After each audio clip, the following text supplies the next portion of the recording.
back for some more Cape League baseball with the Bourne Braves. Welcome into pregame Tomahawk Talk. I'm Ariel Tamir-Pinsky, joined by Adam Gotkin and Devon Jarvis. The Bravos will take on the Falmouth Commodores for the second time this season. Devon, remind us what happened the first time. Yeah, the Braves lost that one 5-3, but it really came down to the wire. A very high-emotion game. It was the first time Jared Saltalamacchia and Scott Landers met after departing. Previously, they were both on the Bourne coaching staff. Scott Landers still the field manager for Bourne. Jared Saltalamacchia took over as the field manager for Falmouth. It was a really fun game. Bourne had a lot of chances at the end that they couldn't capitalize on. And with high emotions from both dugouts, I'm sure both sides are looking to get another win. For sure, and we're also itching on this team to see runs. Yeah, it's been a bit of an issue recently. Last time out, they were shut out against Harwich last game 2 days ago. So that's going to be a big thing today for the offense to show up and put together a big inning. That's something that we haven't really seen this season. Bourne hasn't scored 5 runs in an inning yet this year, but no, the Bravos have had success here at Fuller Field in the past, especially last year. The bats really came alive here, hit a couple grand slams. So and you never know, and this is always a field where offenses can thrive. Well, we're coming off an off day, so hopefully they're fresh. But some of our guys got to go up to Citi Field yesterday. Yeah, Will Whelan, Weber Niels, and Cade Lewis all got some action at Citi Field yesterday. Cade Lewis went 1 for 4, had a good single up the middle in his first at-bat. And Will Whelan in the game, he pitched 1 inning, 2 strikeouts, allowed 1 run. But it's going to be cool to see those guys, how they took that experience from playing at a big league stadium, coming back to hear Cade Lewis in the starting lineup today. Well, don't go anywhere. We have more pregame coverage coming up, and first pitch at 6 p.m. here at Fuller Field. Continuing on with more pregame coverage, I'm now joined by Lyle Alenstein. Lyle, talk to me about this pitching matchup tonight. Yeah, we've got 2 really talented pitchers on the mound. Alex Alenstein for Bourne, coming off 5 shutout innings in the last game. He took the mound against Orleans, and then Easton Barrett for the Commodores, who's 2-0 in the year through 6 innings, 1.5 ERA. Got 2 talented guys on the mound today. Our last game, we had no hits through the 6th inning. This is a great opportunity to get the bats hot. Yeah, no hits through 6 innings. Bats really struggled. You had runners left in scoring position in the 9th in that loss, but that was really about it. Bats really haven't been there as of late, but against a really talented pitcher, it gets a good opportunity. Get them going, get the confidence going forward in these next couple of games. Well, thanks for joining me, Lyle. Don't go anywhere. We have more pregame coverage coming up, and first pitch at 6 p.m. Ariel Tamir-Pinsky now joined by field manager Scott Landers. Coach, I didn't talk too much about it in the first game, but this is your second time going up against your old assistant coach, Jared Saltalamacchia. How are you feeling? Just like any other day. We golfed yesterday and the day off together, and it's a friendly battle, and it was nice having them here for 3 years, but now we got to beat them. I know you guys are on a bit of a losing streak, but how do you balance putting in your best hitters versus it being a developmental league and needing to play everyone? Yeah, I think we're at a point now where you said it best. We are on a losing streak. We got to turn it around, but we have faith in all the guys that we have here, so we got to put the right guys in place and turn this thing around. And we have a lot of new players as well. How do you get them acclimated so quickly? You got to do it quick. And a lot of the hitters haven't really been swinging, so you got to get them acclimated. But overall, they've come in and joined us and really become part of our family, so we got to get them to the best of their ability. Thanks for joining me. Good luck tonight.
That's kind of funny. You got it. Now it's working.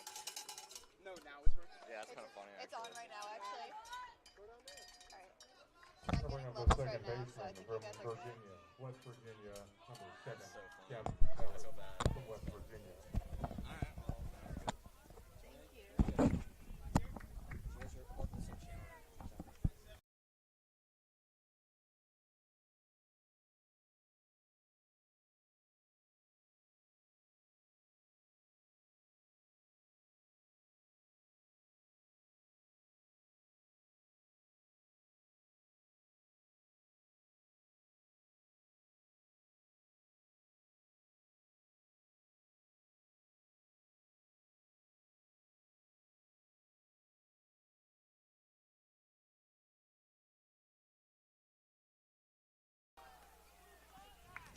Welcome, everyone, to Gov Fuller Field. It's Devon Jarvis alongside Adam Gotkin for the Braves and the Commodores to square off on their second matchup on the season. We apologize for technical difficulties. It is not our usual stream, so if it sounds different, that is why. We are arriving here a little bit late after the start. First batter of the day in Riker Waite hit a leadoff solo shot to left field to give the Bourne Braves the 1-0 lead. Adam, we are now here with Kahio Aloy, the third batter for Bourne. In the batter's box, Gavin Kelly got on with a E1. Aloy grounds to the left side. The throw across the diamond is in time. It's been a awkward start for us. Again, we apologize. Adam will get to those starting lineups at the end of this inning. And Trevor Baumler's on the mound for the Falmouth Commodores. Sorry, Easton Barrett. Barrett works as a lefty from the third base side of the rubber. Runner on second and Gavin Kelly, new batter Cade Lewis. Lewis, out of Wake Forest, has had a really solid season so far. He's top 10 in qualified players among OPS. He's actually just made a fun trip to Citi Field yesterday. Takes a first pitch ball from the stretch. Swing and a miss, strike two. Strike one, excuse me. Easton Barrett out of Arizona State has pitched 6 innings so far. He's been fantastic for the Commodores. A ERA of 1.5. And a whip of 0.83. He looks back at second, now comes home from the stretch. Breaking ball low and away. Lewis watches it by for a 2-1 count.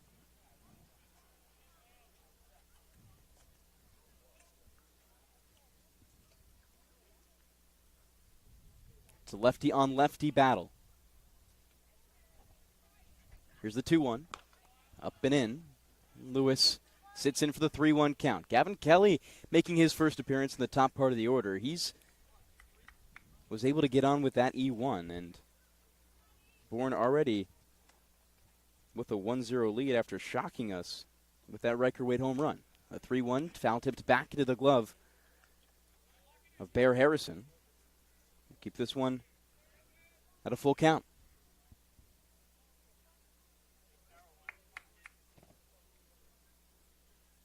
Payoff pitch on its way. Right back up the middle. This one will take one hop. Get into the glove of Lopez. He throws across the diamond for the outstretched Schmidt above the line. He'll make the grab and for the second out. It's a nice play by the shortstop Lopez.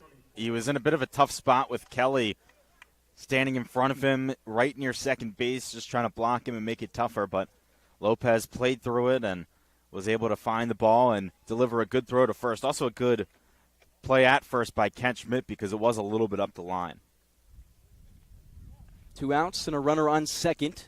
And Gavin Kelly, Braden Holcomb, the new batter, just finished his sophomore season at Vanderbilt, has been solid for this Bourne team. Breaking ball on the first pitch, called for strike one. Holcomb, one of the guys who's played in every single game this summer, one of just 3 Braves who has started every game. There's not many players around the league who have done that. The Commodores don't have anyone who have played in all 13 games. It's a rarity, but you have to applaud it when you see it. Holcomb batting 188 on the year as Barrett steps off. He was really starting to catch fire before the last game. Got a pretty decent hit streak. Had scored a run in 2 straight games before the game back on Sunday.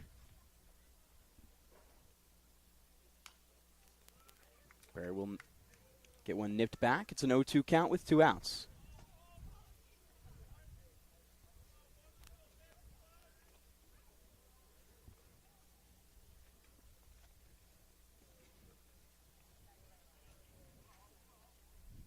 Holcomb digs back into the right side.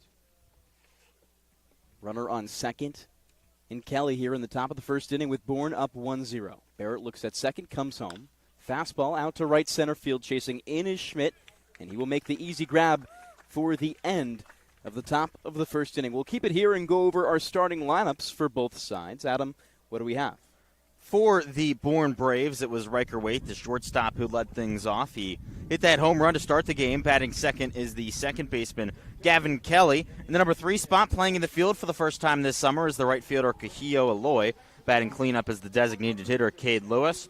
Batting 5th, the first baseman, Braden Holcomb. Batting 6th is the left fielder, Logan Hughes. That 4, 5, 6 have all played in every game this season. Batting 7th is the third baseman, Ryan Cooney. In the number 8 spot is the center fielder, John LeGrand. And batting 9th is the catcher, Jimmy Keenan. Alex Valentin gets his 3rd start of the summer for the Bourne Braves, and he'll go up against the Falmouth order that has Carl Schmidt leading off and playing in right field. Antonio Morales bats second and plays second base. In the number 3 spot is the shortstop, Adrian Lopez. Mike Anu bats cleanup and plays center field. He's been one of the most dangerous hitters on the Cape this summer with an OPS over 1,000. Ken Schmidt bats 5th and plays first base.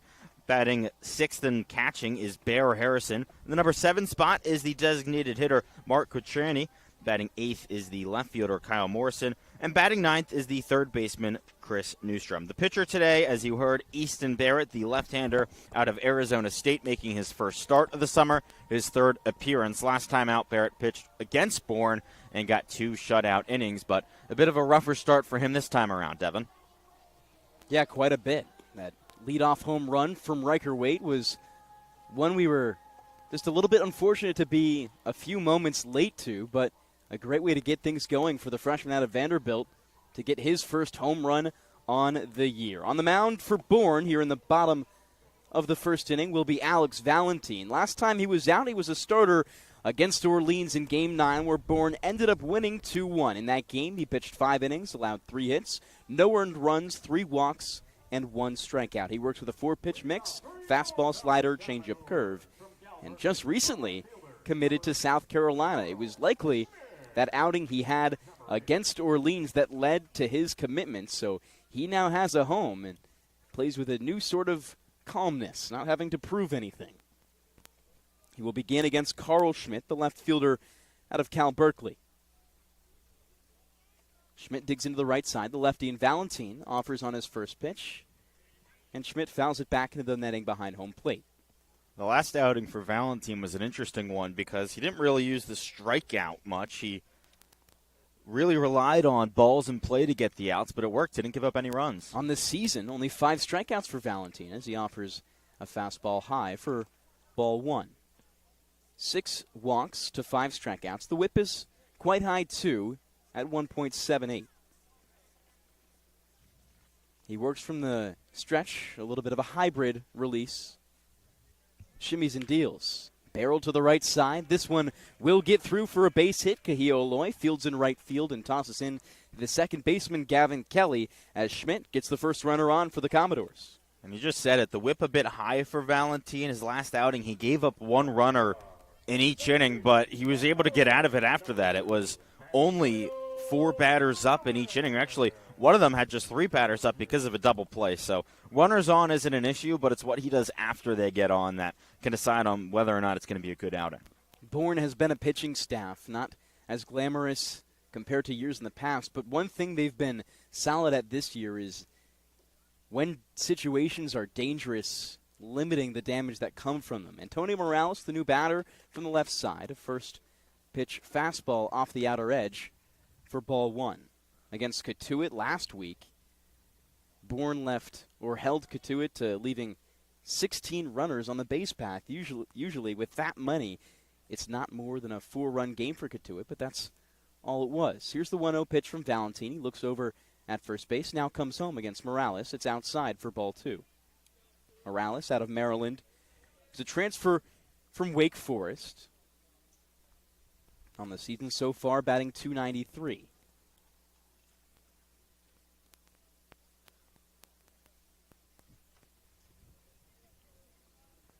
Here's Valentin on the 2-0.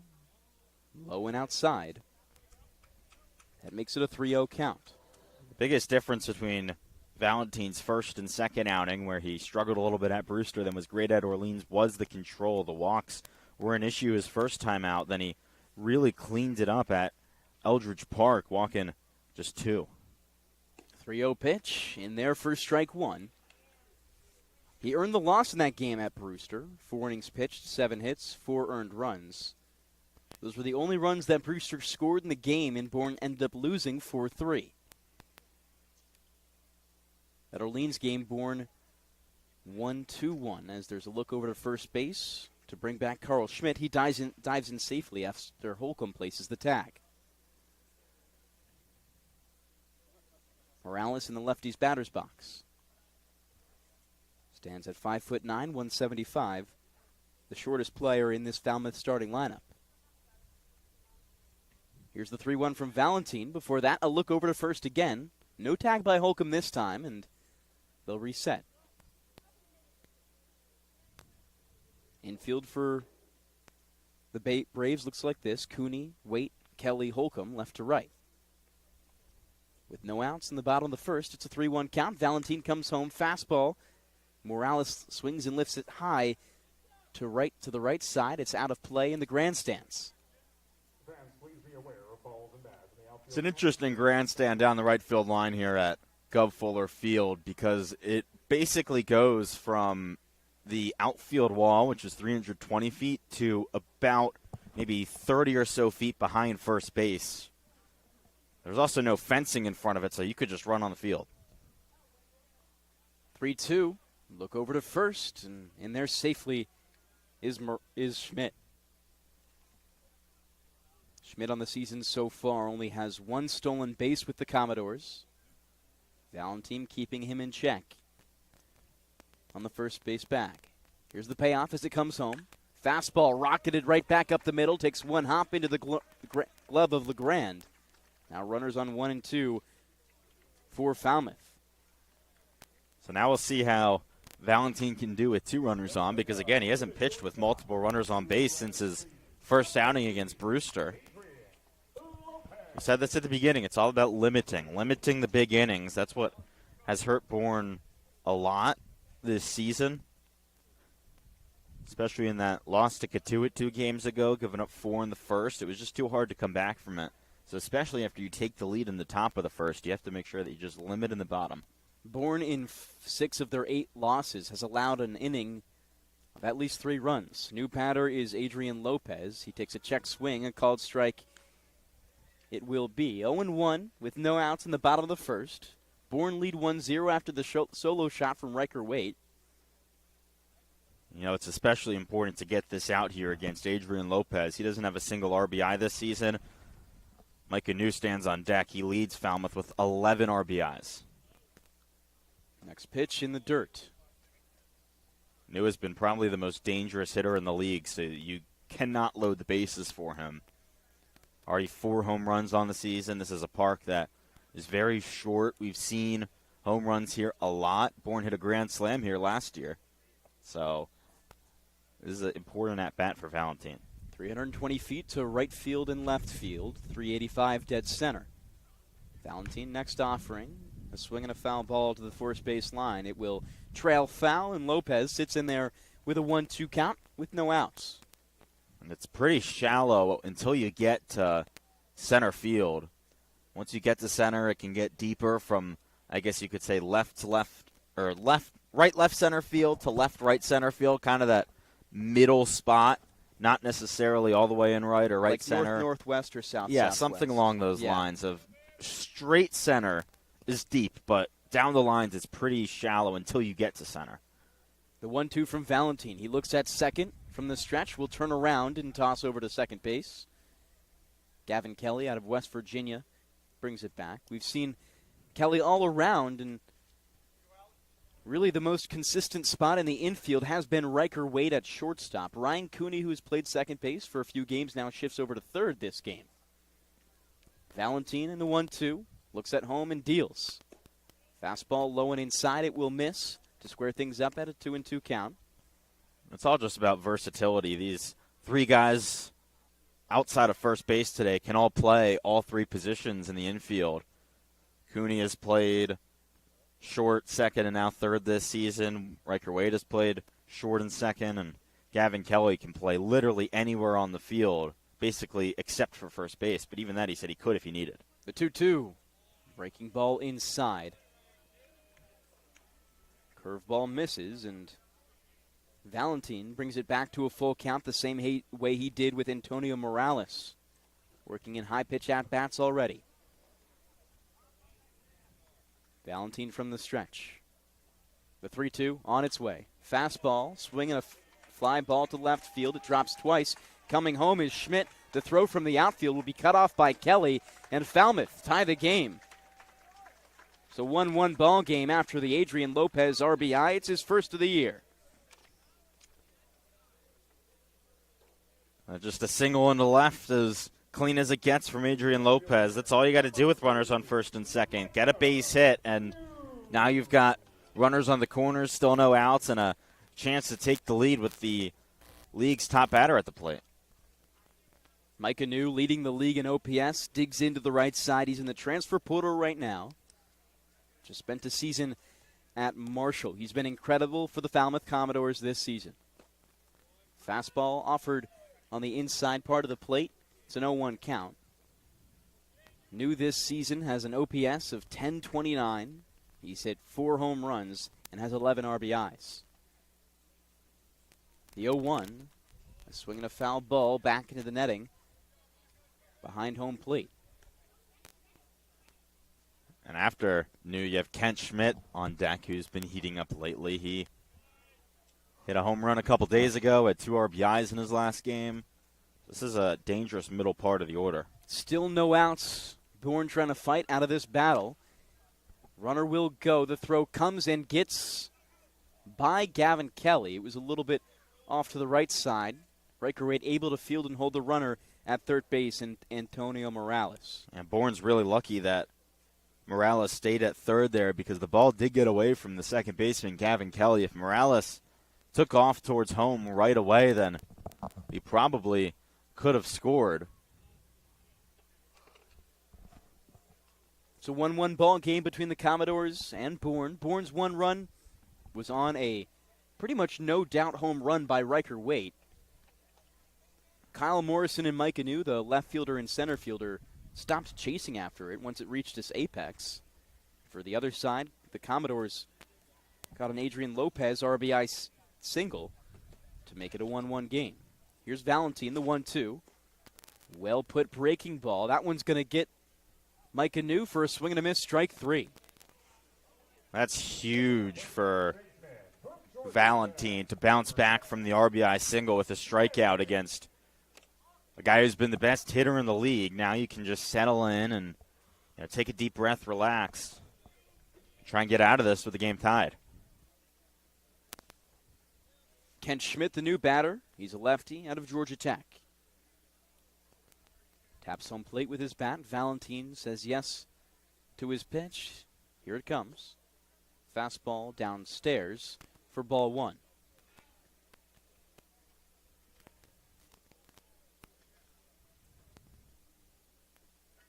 Runner on second is Adrian Lopez. On third, Antonio Morales. Slider well put in the strike zone for strike number 1. Kent Schmidt this season spent most of his year at Georgia Tech injured, but has batted .243 for the Commodores. Here's the 1-1. Change up upstairs. That will miss and make it a 2-1 count. Georgia Tech Yellow Jackets team was definitely a lot better this season when Schmidt was there. It's a young squad that brings back almost its entire lineup, plus Jaron Avincula, who is with Gatuit. It's going to be a filthy team. 2-1, swing and a miss, strike 2. 2 runners in scoring position for the Commodores. They're trying to take the lead here early at their home park. Last game between these two was one filled with a lot of emotions, as the 2-2 by Valentine is chopped foul straight on home plate.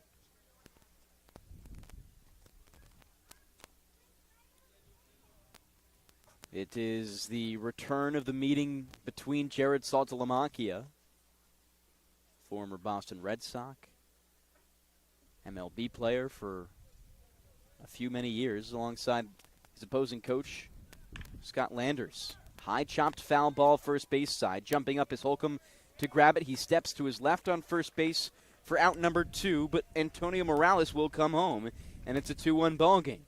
Yeah, just nothing that Braden Holcomb could do on that play other than go to first. Not worth it to go home and try and get the out there, because then there would have been a chance to get no outs. The only guarantee was at first, and at this point, that's just the smart play. And fun for Holcomb to play at first today, because first base coach for Falmouth is Quinn Stromberg, who was Bourne's first base coach last year, and Holcomb is, of course, a returner to the team. Holcomb and Stromberg talking it up as the new batter in Harrison will take a first pitch curveball for strike 1. Yeah, those guys were definitely very close throughout the season.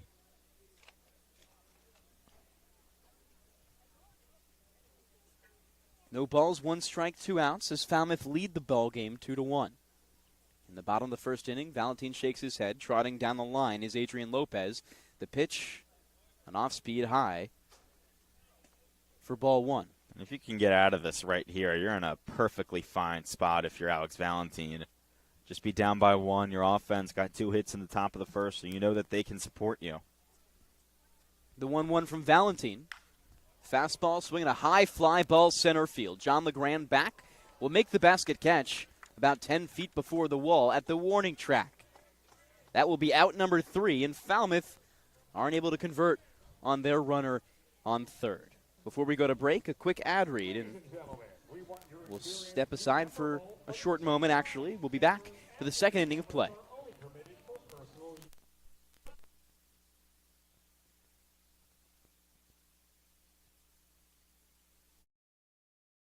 Here at the Mass State Lottery, we're known for our monster wins. But there's no bigger win than the $1 billion we provide each year to support all 351 cities and towns in Massachusetts. In our game, we know that supporting local businesses and helping communities is how we all win. Because at the lottery, we're all playing for the home team. The Mass State Lottery. Welcome to the state of winning. If you need to dig, lift, move, grade, clear, or cut, pump, weld, clean, light, and just about anything else, dial up the rental source for the newest and the most reliable equipment in New England.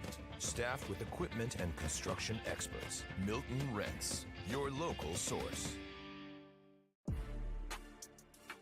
You can make any bat feel lighter by adding a velo puck knob. Instead of having to go get a whole entirely new bat, you can simply add the puck to it. Players can use this with any bat. It's basically going to shift the weight of the bat a little bit more towards the hands. Players are able to hit the ball a lot harder just by simply adding the puck on.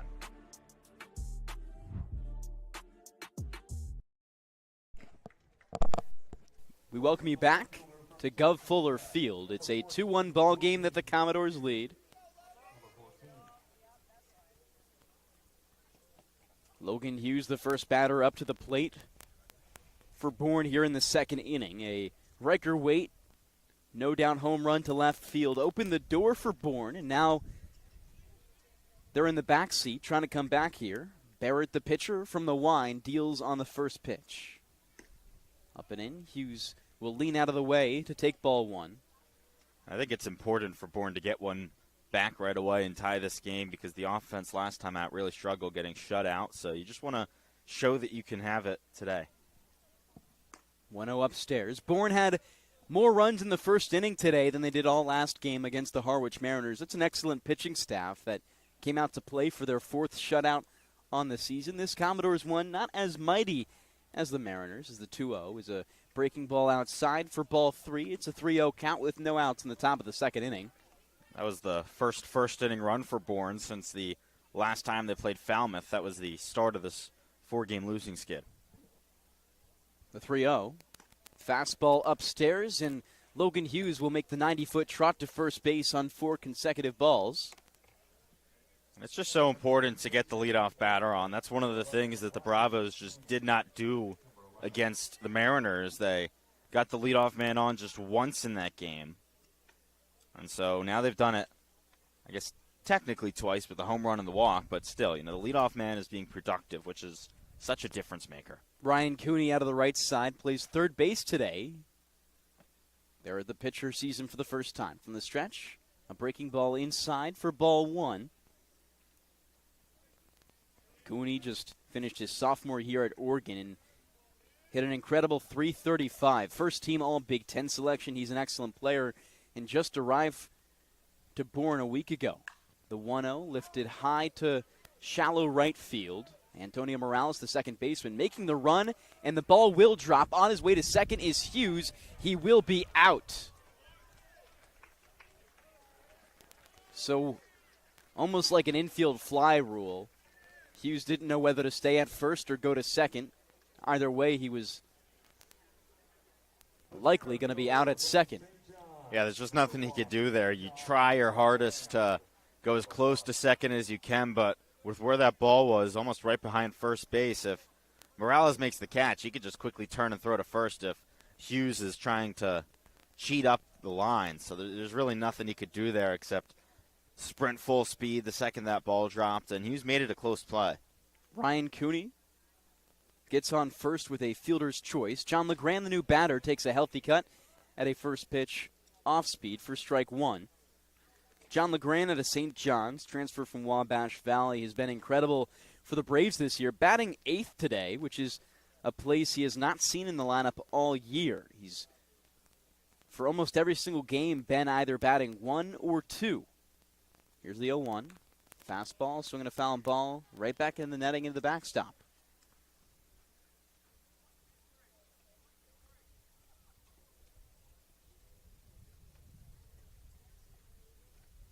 One out on the board in the top of the second inning as Falmouth leads the ball game 2-1. The 0-2. Kick and pitch. Breaking ball in the dirt. He will not go.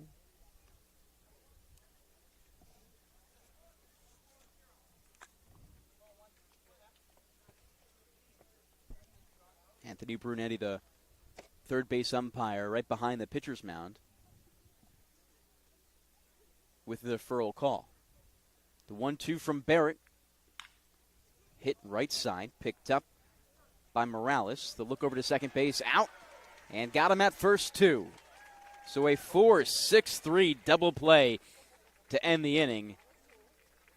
And unconventionally, Bourne go down 1-2-3. We'll send it to a short break here in the middle of the second inning and come back for the home team, Falmouth, to bring their bats back out.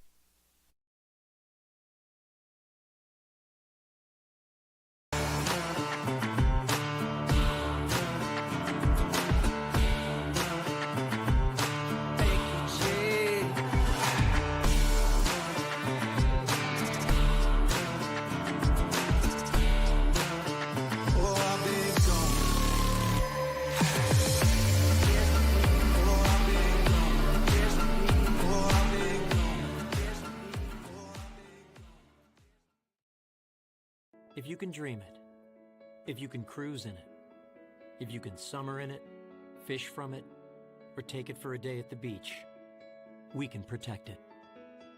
The Baldwin Group, protecting the possible. There hasn't been a ton of training when it comes to bat speed or products for players to be able to train bat speed.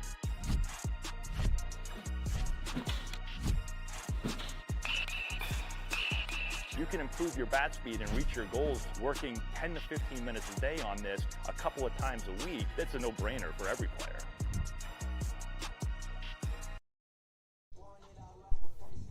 We welcome you back for the bottom of the second inning between the Commodores and the Braves. It's a 2-1 lead right now for Falmouth, and They will bring up Mark Quattroni, Kyle Morrison, and Chris Newstrom for their 3 batters here.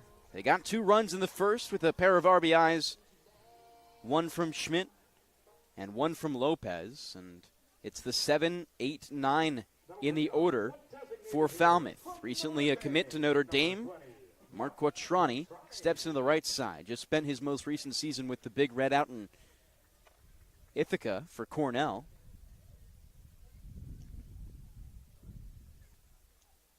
Quattroni on the first pitch takes a breaking ball for strike 1. Falmouth lead the ball game 2-1 here in the bottom of the second inning, and it was their first 2 of the first inning that made their way around the base path to score. The 0-2 is swinging a high fly ball center field. LeGrand moving to his right, waves off his teammates and makes the grab in left center field. That's a good first out for Valentine. It's going to be important to see how he can settle into this game. You know that's what his coaches at South Carolina are going to be looking for. They want him to be a starter in the SEC. The question is, you give up a couple runs in the first inning, can you then rebound and have a solid outing? That's what you can kind of tell the difference a lot of the time between your good and great pitchers, of who can bounce back from a tough first and have a good outing after struggling at the start. Alex Valentine was a pitcher at Texas State. 16 games for him. Started quite a few and racked up a 6.12 ERA in those games. Kyle Morrison, the new batter, lefty. 0-1 the count. Next pitch is skips in the dirt for ball 1.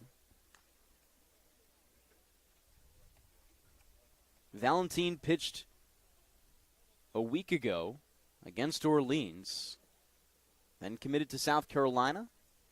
The 1-1. Changeup way out in front of it is Kyle Morrison. He'll swing and a miss for strike 2. So this will be Valentine's first game back since committing to be a Gamecock. 1 ball, 2 strikes, fastball up and out to make it a 2-2 count.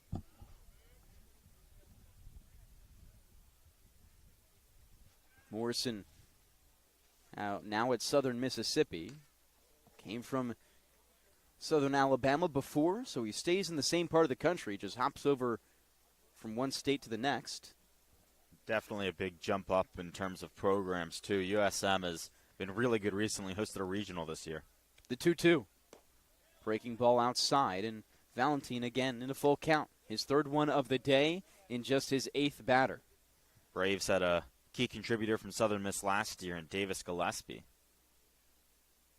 The 3-2. Breaking ball. Did he go? Appeal over to third base. Brunetti says he does not, so it will be a full count walk for Kyle Morrison. The first free pass of the day for Alex Valentine.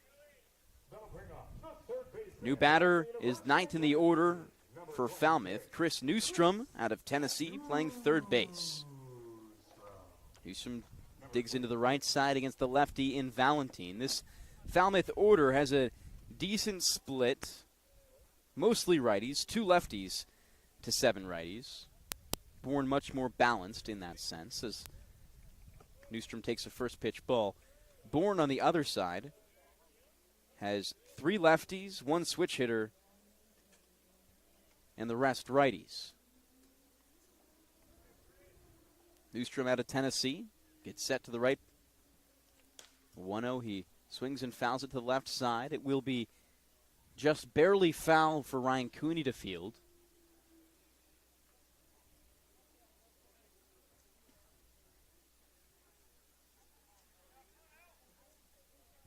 An incredible season for Newstrom out as a Vol. In 33 games at an OPS of 11-17. The 1-1. Way up and inside. Only 68 at-bats for Newstrom, so not the biggest sample size possible, but it's hard to deny how productive he was. And it's hard to get at-bats at the team that just won a national championship. That too. The 2-1 is a fastball, fouled to the right side.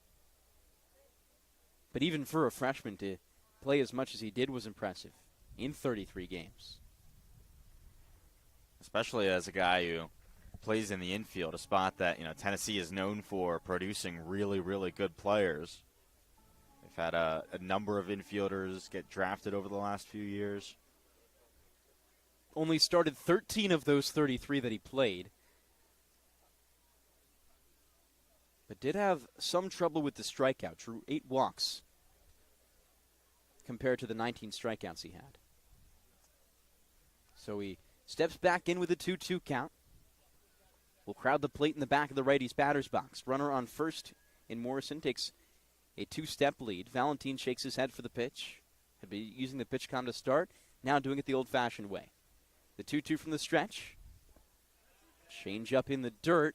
Did he go? Yes, he did. So it's a half swing and a miss, strike 3 for Chris Newstrom, and out number 2. The second strikeout of the day for Alex Valentin, and he's working a lot better here in the second inning. Back to the top of the order, it's Carl Schmidt. Schmidt in his first time up hit a nice space hit into right field and ended up scoring off of an RBI from Adrian Lopez. Valentin looks over to first, now comes home. Slider inside, misses for ball number 1.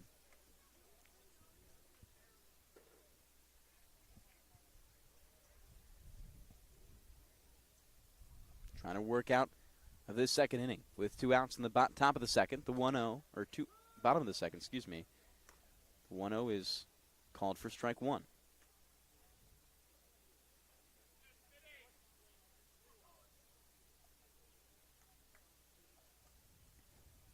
One from Valentin. From the stretch he deals. Gets it there inside for strike 2. Something to monitor throughout this game. We're starting to have a little bit of fog roll in. There's a big cell tower just beyond the right center field line. You can't see all of the top of it. Doesn't sound like it's supposed to be too bad tonight, but last night on the Cape, the fog was really bad. The 1-2. Swinging a high fly ball, right field out of play. It will land toward the senior community here, adjacent to Gov Fuller Field. We've got really lucky with the weather so far this summer.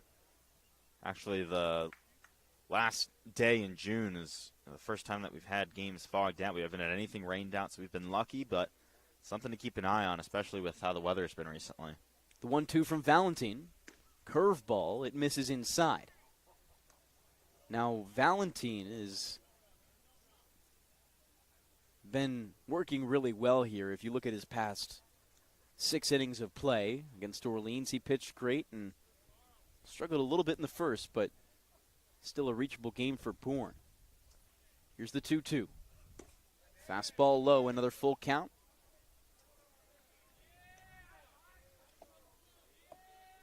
Valentin getting his pitch count quite high here just in the second inning. It's already 2 away from 50. The 49th pitch from Valentin. Fastball in the dirt, 2 consecutive walks here.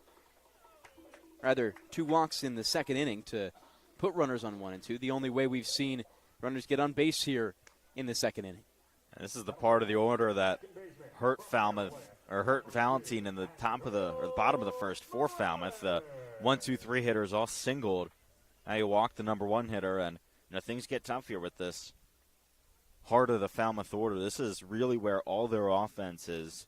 Everyone in the top half is hitting over 250. Everyone in the bottom half hitting under. So if you can get this part of the order out, you make your day a lot easier.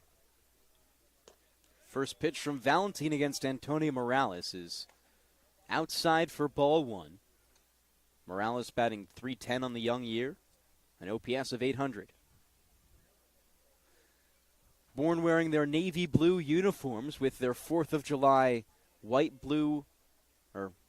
white, and blue caps. Valentin looks over at second, now comes home. A fastball misses off the plate, outer edge, to make it a 2-0 count.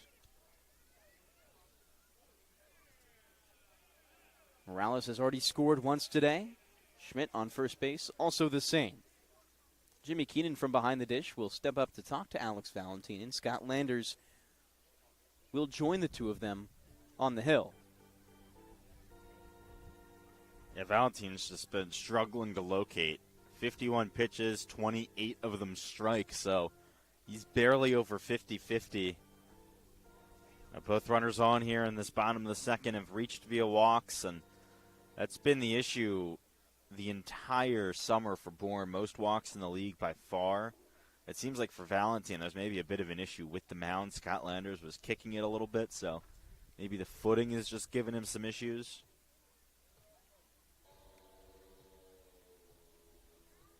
Valentine trying to mess with it a little bit, cleaning off the rubber on the top of the hill and evening out the dirt maybe. That seems like it's maybe a bit softer than he would like. He's trying to pack some of it down and then kick away the excess dirt. Here's the 2-0 from Valentine.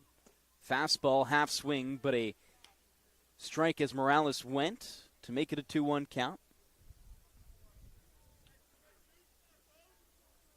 Valentine's got great run on that fastball. It's a tough swing from Morales on a fastball way inside. He just wasn't even close to it. The 2-1 pitch. Swing and a miss for strike 2 at the bottom of the zone. It's the same thing. Fastball that just has a lot of run, a lot of movement horizontally. That can just be really tough to hit for lefties. It's a 21-inch horizontal break on that. It moves so far. Now a 2-2 count for Valentine. Here's the pitch. Slider. It will be outside and just barely low and outside.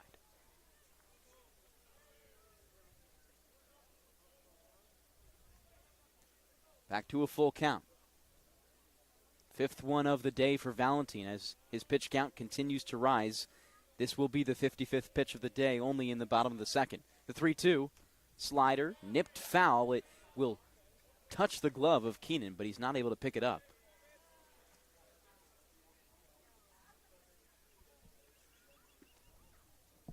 "31 strikes and a total of 55 pitches for Valentine today.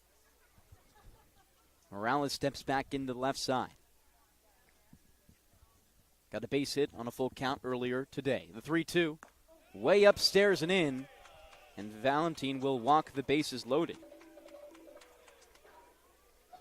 And again, control has just been this team's kryptonite all season long. These Bourne pitchers haven't given up that many hits. They've done a great job of not allowing hard contact, just one home run given up this season, but it's the walks. It's now 88 on the season. That's 17 more than any other team and well more than double the team that has the least amount of walks, Harwich. They have just 42. Bourne is 88. Bourne with a 4-8-1 record on the season. As a ball is out to the left side and gets past the glove of Cooney, he can't make the play. So Morrison scores. And the hard hit ground ball also scores Carl Schmidt. And Lopez gets another RBI. Yeah, that's got to be a E5, you'd think. It seems like Cooney barely got a piece of it, and I say that because the ball really slowed down as it got into left field. It was 92 off the bat, and it almost stopped in front of Logan Hughes. There was no way that would happen unless Cooney nicked it, and it just went right between his legs, and yeah, it is officially called a E5 by the score. It's the second error on the season for Cooney, and already the 17th of the season for this Bourne defense. Valentine now deals with runners on first and second. First pitch here to the new batter in new will be lifted high to right field. Under it is Aloy. He makes the grab. And after allowing two, Falmouth lead 4-1. And will take things to the top of the third. Just a moment before we'll read some ads. Keystone Place at Buzzards Bay is Bourne's premier senior living community. Conveniently located adjacent to the Cape Cod Canal. Visit us at Keystone Place at buzzardsbay.com. Also, Marty Chevrolet, your dealer for the people, proudly supports the Bourne Braves baseball team. See all our cars and trucks at martychevrolet.com and go Braves. We'll be back for the third in a few moments.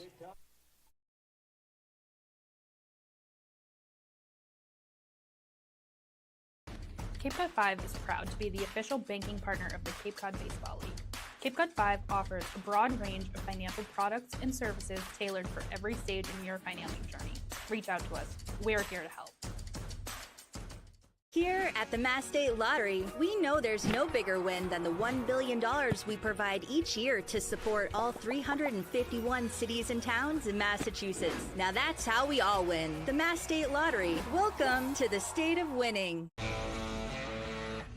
Get ready for big results with our small machines. With more power, performance, comfort, and savings. They're ready for every job. And we're ready with plenty of inventory, the best support in the business, same-day parts availability, and locations across the Northeast. So you can always be ready to work. Milton Cat, always ready. We welcome you back to the third inning of play between the Bourne Braves and the Falmouth Commodores. Bourne right now down 3 to the 4 runs that Falmouth do have. After a 2-run first and a 2-run second, Bourne will try and bring this one back for the third. Now you really got to get one back soon because Bourne has done a good job of getting back into games this season, but it's always started too late in the 7th or the 8th. You got to start crawling back in these early innings. The 9-batter of the order, Jimmy Keenan, leads things off. Will make an appearance in the batter's box for the first time today. On the season, he is batting .174, but does have great power. Has drawn 3 walks, but the strikeouts have been the problem. 16 of them on the season. Barrett on the first pitch. The off-speed is outside for a 1-0 count. Keenan now one of just 3 catchers remaining on the Bourne roster. Weber Niels, who had been the catcher with the most activity for Bourne, was released today. He's taking some time off before hoping to get drafted in just 2 weeks. It's a 1-1 count now to Keenan. He windmills his bat and steps back in. Barrett from the windup deals. A swing and a miss, strike 2 for Keenan on the low breaking ball. Keenan out of Wake Forest. Bat .246 as a Demon Deacon the most recent season. He played 44 games there, 43 at catcher. The 1-2, breaking ball, swinging a foul ball to the left side. It will be out of play, and we'll do it again here in a 1-2 count. I don't know what it is of Bourne's slow starts, but they hit almost 30 points higher in the last 3 innings compared to the first 6. So it's just trying to start off strong. That's the key right now. The 1-2. Fastball blows right by him, but it's outside, and it's a 2-2 count.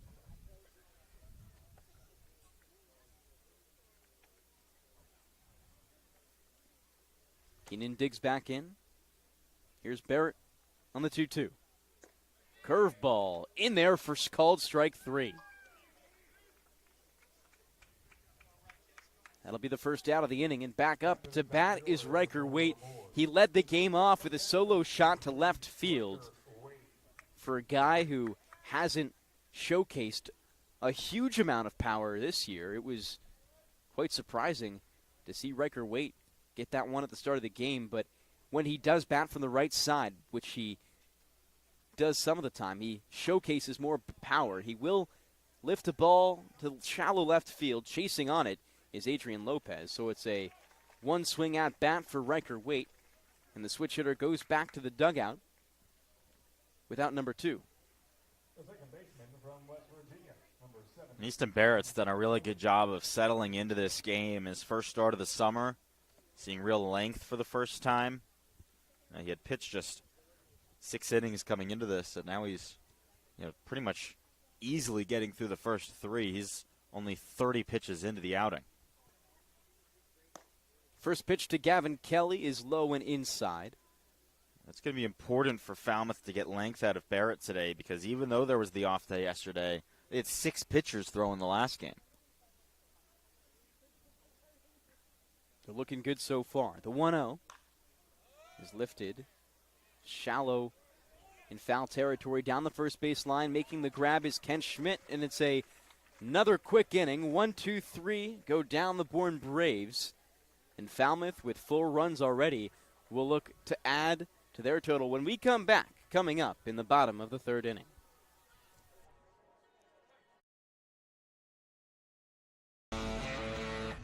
Get ready for big results with our small machines.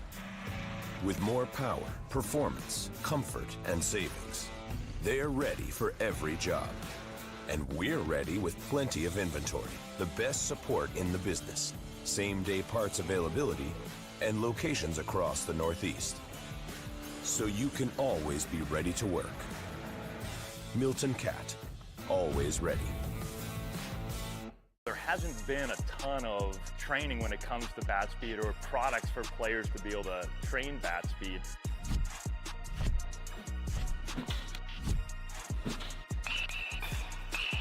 You can improve your bat speed and reach your goals working 10 to 15 minutes a day on this a couple of times a week. That's a no-brainer for every player.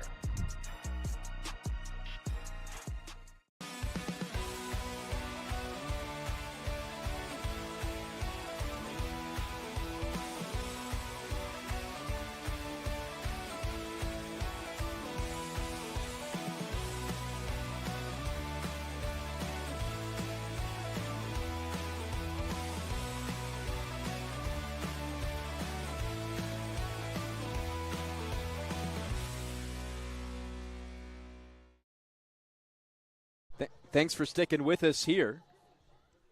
It's the bottom of the 3rd as Falmouth lead the ball game 4-1. They've had 2 very solid innings. Kent Schmidt, Bear Harrison, and Mark Quattrani, the 3 batters in the order for the Commodores this time around. Out of Georgia Tech, Kent Schmidt will dig into the left side against Valentine. And Valentine, only 2 earned runs of the 4 this game after an E5 in the last inning. First pitch swung on by Kent Schmidt, straight down.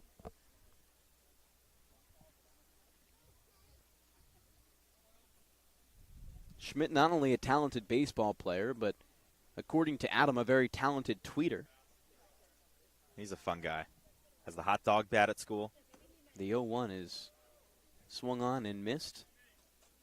I have to give all the credit to Monty Taylor, who is a great reporter covering college baseball in the Cape League. He is the #1 Kent Schmidt fan, and that's really where I end up getting all my Kent Schmidt content. It's just Monty Taylor's retweets.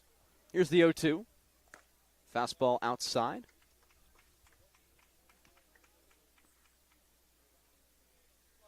Do really recommend following Monty. He does a great job after every single day, posting a recap of all the ACC guys on the Cape. Posts all the highlights, too. The 1-2. Breaking ball low and outside in the dirt to make it a 2-2 count. You know, he used to work for my favorite publication in all of college baseball. It's only my favorite because of the name. Just Means Less ACC, making fun of the Just Means More SEC slogan. Are you saying that the SEC is not the best conference? As the 2-2. Curveball will nip Kent Schmidt, and he makes his way to first. Well, there's no doubt that the SEC is the best conference when it comes to college baseball.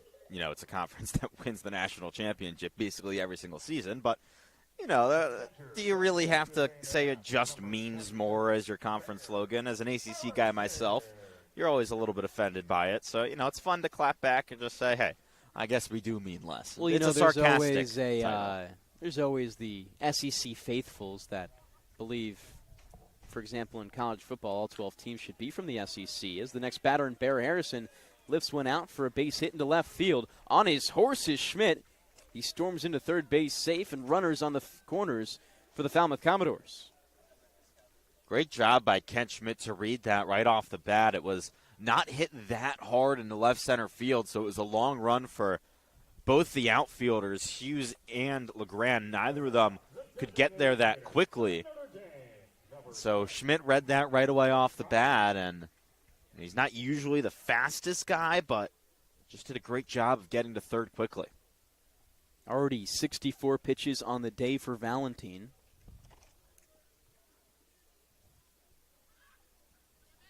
He now works against Mark Quattrani, the recent transfer out of Cornell.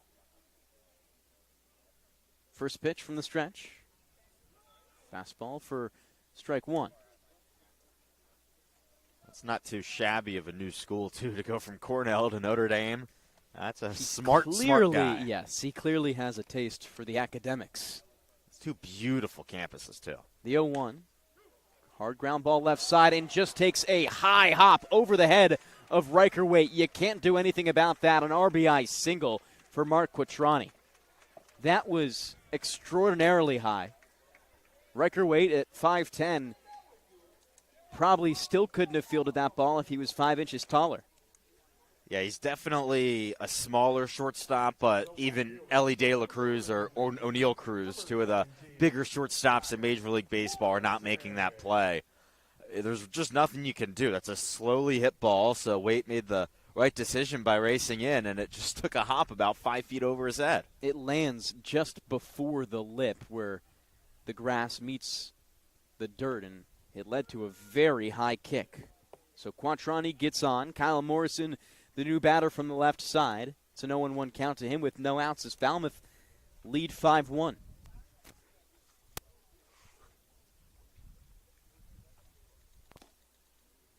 Low and outside on the breaking ball.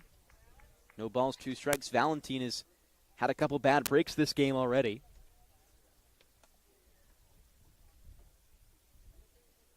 Three earned runs of his 5, but you could only say really 2 of them should be. Depending, of course, if Riker Waite would have made the play at home or go to first.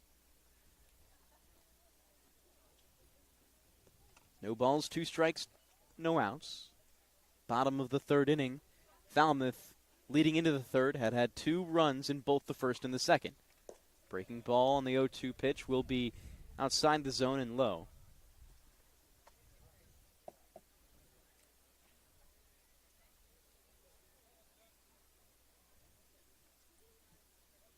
Morrison looking to drive a run in. The 1-2 is belted over the head of Gavin Kelly at second base into the outfield, and Falmouth get another. They're up 6-1 over the Braves and have just been dominating with their barrels in this one. And again, it's not a hard hit ball into center field. That one, a 74-mile-an-hour exit velocity single. Commodores are just doing a great job of simply getting the bat to the ball and getting the barrel to it. And it will be a call to the bullpen. Alex Valentin's day will end. Falmouth leads 6-1. We'll take an intermission here in the third inning. Be back with more on the new reliever.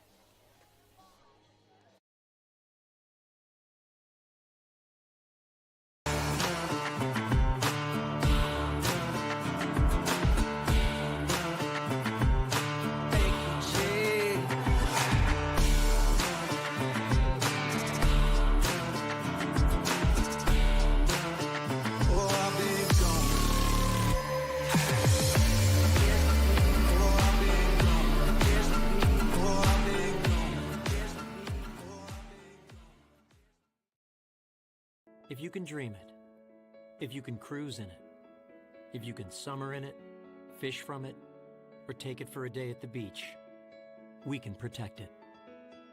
The Baldwin Group, protecting the possible. Here at the Mass State Lottery, we know there's no bigger win than the $1 billion we provide each year to support all 351 cities and towns in Massachusetts. Now that's how we all win. The Mass State Lottery. Welcome to the state of winning. Get ready for big results with our small machines. With more power, performance, comfort, and savings. They're ready for every job. And we're ready with plenty of inventory, the best support in the business, same-day parts availability, and locations across the Northeast. So you can always be ready to work. Milton Cat, always ready. There hasn't been a ton of training when it comes to bat speed or products for players to be able to train bat speed.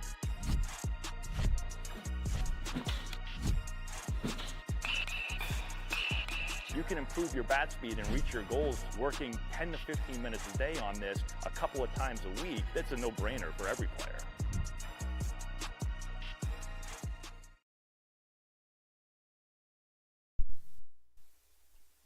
We return here on the Bourne Braves Baseball Network. It's Matthew Potok, the new pitcher, on the bump for Bourne. He makes his first appearance as a Bravo this summer and makes his way from Coastal Carolina.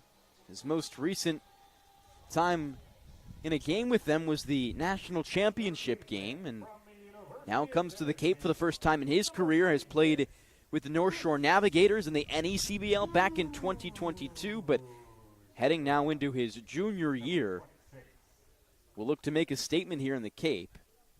He plans to likely go back, but we'll see how he works here in his first time with the Braves at a 2.5 ERA in his most recent season. Potako's fastball, changeup, slider. He was just exceptional this past year at Coastal, as he said. Bounced back from injury in 2024. He was thought of as one of the top draft prospects in all the Sun Belt Conference before that injury, so really good stuff, and excited to see what he does here out on the Cape. The 0-1 from the stretch is put to the left side, backhanded by Cooney before it's called foul. I'm sure our sideline reporter, Ariel Tamir-Pinsky, is a big fan of him because Matt Potok, a former North Shore Navigator, where she spent some of her time. Haven't been to the North Shore, but I know you have. When I actually have not. We had a rain out. Never made it. Never made it to the Fraser Field. It's an old minor league park in Lynn, Massachusetts. Well, there you go. From the stretch, here's Potok. Looks in and deals. Another one chopped foul by Newstrom. One thing I know about Fraser Field, though, is it's unbelievably deep. In my 1 year in the NECBL, that's where the All-Star Game and Home Run Derby was. There were a couple guys with like one homer in the whole derby. It's like 400-something in center. Wind always blows in. Everyone was just flying out. The 0-2. Hard ground ball up the middle. Fielded by Riker Wade. He steps on second, throws to first for the double play. The 6-3 double play holds the runner in Quattrani at third. And it remains a 6-1 ball game now with 2 outs. Great job there by Riker Wade to get that out at first. The one at second was an easy one because he just had to step on the bag, but he really just shows off his arm talent to beat out Newstrom running down first base. He's a really fast runner. First one low and inside against the top of the order, Carl Schmidt. He's reached twice, scored once, and stranded at second in the second. So he makes his third appearance to the plate in just the third inning. The 1-0 from Potok from the stretch. He'll deal inside.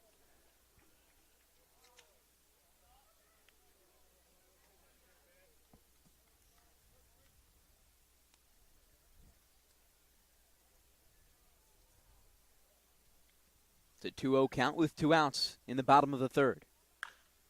This one swinging a high fly ball to left field. Hard line drive into the glove of Logan Hughes to end the third inning. Before we step aside for a break, we have our sideline reporter, Ariel Tamir-Pinsky, standing by with more. Well, guys, this is another matchup between field manager Scott Landers and his old assistant coach, Jared Saltalamacchia.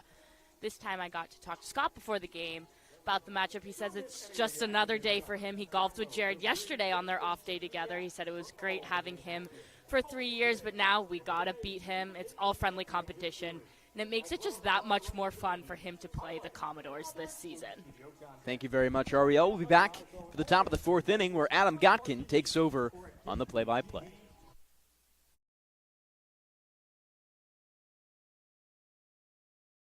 Cape Cod 5 is proud to be the official banking partner of the Cape Cod Baseball League. Cape Cod 5 offers a broad range of financial products and services tailored for every stage in your financial journey. Reach out to us. We're here to help. If you can dream it, if you can cruise in it, if you can summer in it, fish from it, or take it for a day at the beach, we can protect it. The Baldwin Group, protecting the possible. Get ready for big results with our small machines. With more power, performance, comfort, and savings. They're ready for every job. And we're ready with plenty of inventory, the best support in the business, same-day parts availability, and locations across the Northeast, so you can always be ready to work. Milton Cat, always ready.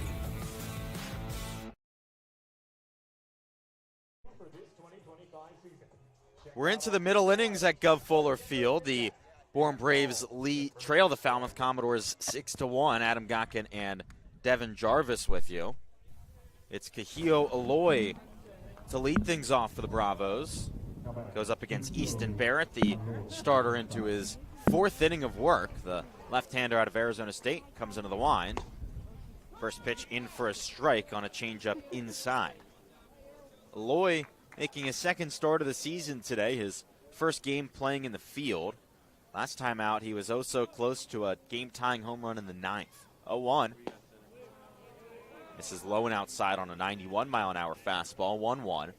Aloy hit it over 100 miles an hour off the bat, over 380 feet down the left field line, but just about 10 feet outside of the pole. From the wind, here's the 1-1. Big swing and a miss on a big-time slider from Barrett, and the count 1-2. Adam, that swing is pretty common for all of his attempts. He swings out of his shoes almost every time. That's why you see so many deep hit balls. Barrett winds and deals. Fastball at 91, misses upstairs. It's 2-2. And his time at Arkansas did have 77 strikeouts to just 31 walks. So if there's any part to play close attention to his game, it's that, if he can limit the strikeouts. He's a modern-day power hitter. Here's the 2-2. Fouled off the plate, and back towards the Bourne dugout on the third base side. The infield is shifted to the left against the right-handed hitter. Very big hole in the left side of second base because the shortstop, Lopez, is playing far to the left. The pitch misses low and outside, and the count runs full to Kahio Aloy. Second baseman, Antonio Morales, is playing almost behind second base, and the first baseman, Kent Schmidt, is playing shifted to the left. Outfield also shifts left and back. Barrett looks down. He's walked 1 today. Into the wind, here's the payoff pitch. That's his 2nd walk, ball 4, a off-speed bounce in front of the plate. So Bourne, for the 3rd time today, has its leadoff man on and ends a streak of 5 batters retired in a row. So it brings Cade Lewis to the plate, Bourne's cleanup hitter. Came into this game leading the team in batting average and doubles. Left-handed hitter stands in. First pitch, misses low on an off-speed, 1-0. Bourne trails 6-1 here in the top of the 4th inning. Braves don't have a hit since the 1st. It was a Riker-Waite leadoff home run to start off the game. Then Gavin Kelly followed that up with a single back up the middle. Since then, 2 have reached via walks and all outs. Pickoff attempt, but Aloy back in standing at first. He's not the speediest runner in the world. Hasn't stolen a base or attempted a steal yet this summer. Didn't attempt any steals this past year at Arkansas or any in his freshman year at BYU. Barrett, the southpaw, looks to first and fires. Swing and a miss on a fastball upstairs, 1-1. Lewis has 9 RBIs on the season. That leads Bourne. From the stretch, here's the pitch. Lewis sends it into center field, just over the leaping Lopez, and down for a base hit. Bourne gets its first hit since the 1st inning, and the Braves have 2 on with no outs here in the top of the 4th. Cade Lewis has a swing that makes that baseball look like a beach ball with how well he hits it, how accurate he hits it. He just finds that gap in the outfield, not too far for the outfielders to catch it, but not too shallow for the infield to grab it either. Cade Lewis now has a hit in 13 of 14 games this season. It brings Braden Holcomb to the plate, the first baseman. He flew out to right field to end the top of the 1st, his first time up. The second baseman, Morales, playing right next to the bag, holding the runner. First pitch, Holcomb puts a bunt down and fouls it off down the third base line. Cade Lewis playing a little bit with Antonio Morales, the second baseman. They were teammates at Wake Forest this past year. He throws a little fake punch into his body. It's always one of the fun things to see the college teammates face off here on the Cape. Easton Barrett, the left-hander, kicks some dirt off the mound and takes a deep breath. Now he looks in. Braden Holcomb digs into the right-handed batter's box. Newstrom playing in at third. Look back to second. Here's the 0-1. Holcomb fouls it off down the first base line and out of play. Barrett ahead 0-2. He's got just one strikeout on the day, and it was looking.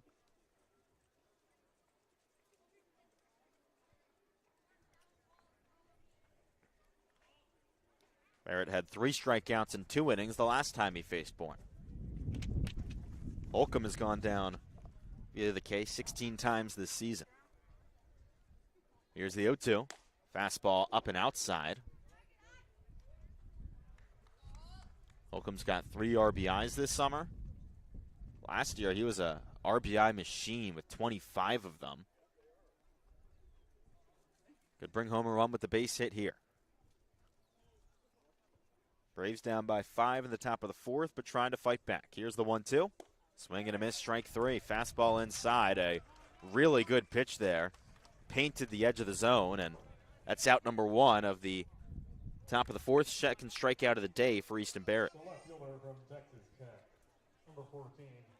So that sends Logan Hughes to the plate. He walked in the second inning. That was his 11th walk of the season. That leads Bourne.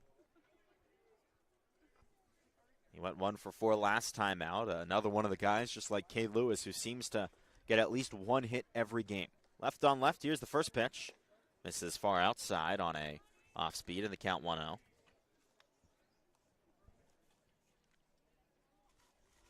Aloy still at second, Lewis still at first. Neither of them the fastest of runners.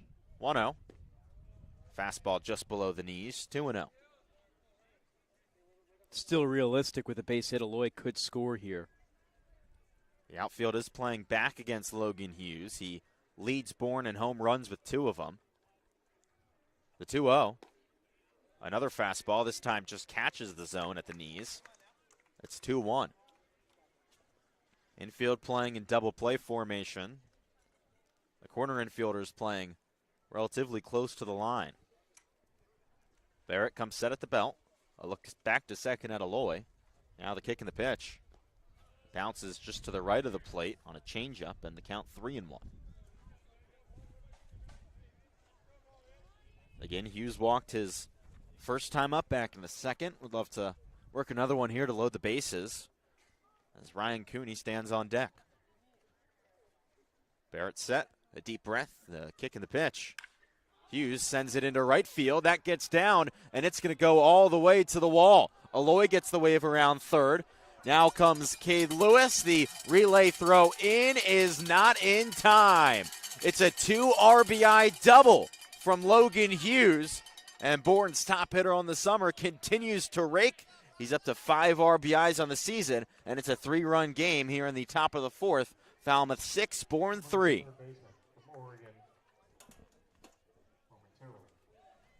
An incredible start to the season for Logan Hughes. He put so much power into the ball. I feel like off of the barrel, it didn't seem like it was going that far, but so deep enough to score Cade Lewis from first. Again, Logan Hughes keeping this Bourne team in baseball games. Without him, it'd still be a 5-run deficit. That ball was 101 miles an hour off the bat from Logan Hughes, and it causes a mound visit. Todd Carroll, the Falmouth pitching coach, out on the mound talking things over with his young lefty. Carroll, the pitching coach at MIT, was there for 13 seasons. Also spent time at UMass Boston, Salem Community College, and Harvard. He is a true Massachusetts baseball legend, and making his way back to the Falmouth dugout on the first base side as Ryan Cooney stands in with a man in scoring position. Logan Hughes at second, and the score 6-3 Falmouth here in the top of the 4th. But the Braves bats getting things going again. The kick and the pitch. Cooney fouls it back off the face mask of the catcher Harrison. The count 0-1. Cooney reached on a 4-6 fielder's choice his last time up. It was an awkward play. He hit a blooper just past the first baseman, Kent Schmidt, that dropped, and Logan Hughes was called out at second because he wasn't anywhere close to second. The pitch, Cooney sends another one towards the right side. This one a little bit more shallow and an easier play. Antonio Morales makes the catch for out number 2.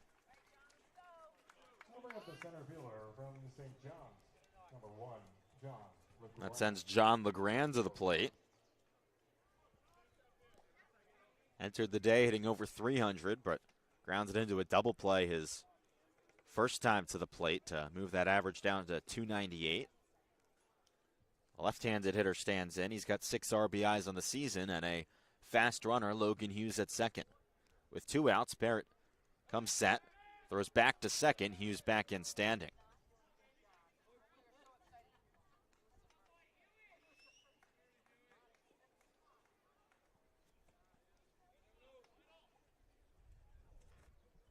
LeGrand with maybe some more RBI opportunities today, not hitting in the leadoff spot, but he was still able to produce there. He shows bunt and pulls it back. The pitch missed low on a fastball, and the count 1-0 to the fast left-handed hitting center fielder. LeGrand came in as a pinch runner in the 9th inning last time out against Harwich. He actually pinch ran for Logan Hughes. The 1-0 hit through the right side for a base hit. Hughes gets the wave around third. The throw home is not in time. It's an RBI single for John LeGrand, and Bourne continues to chip away. Braves trail by just 2. It's 6-4 Falmouth here in the top of the 4th inning. Some really simple baseball from Bourne right now. They're just putting barrel the ball and chipping away at this lead in multiple at-bats. It's not coming in one. That's the exact way you need to approach a 5-run deficit that is now just 2. So John LeGrand up to 7 RBIs on the season. The Braves trail by just 2. And they got to keep pouring on runs because this Falmouth offense has been really productive so far. 2 runs in each of the first 3 innings. First pitch to Jimmy Keenan. Bounces off the plate and into the catcher Harrison's chest. The count 1-0. Top of the order up next for Bourne. 1 through 4 have all reached base today. Everyone except for Braden Holcomb and Jimmy Keenan have reached in this Bourne order. Barrett looks over to LeGrand at first. Comes to the plate. Swing and a miss on a fastball at the letters. It's 1-1. LeGrand, one of Bourne's fastest players at first. He's attempted to steal 10 bases this season and has done it 6 times successfully. A left-hander at the belt, kicks and fires. Misses upstairs on a slider. It's 2-1.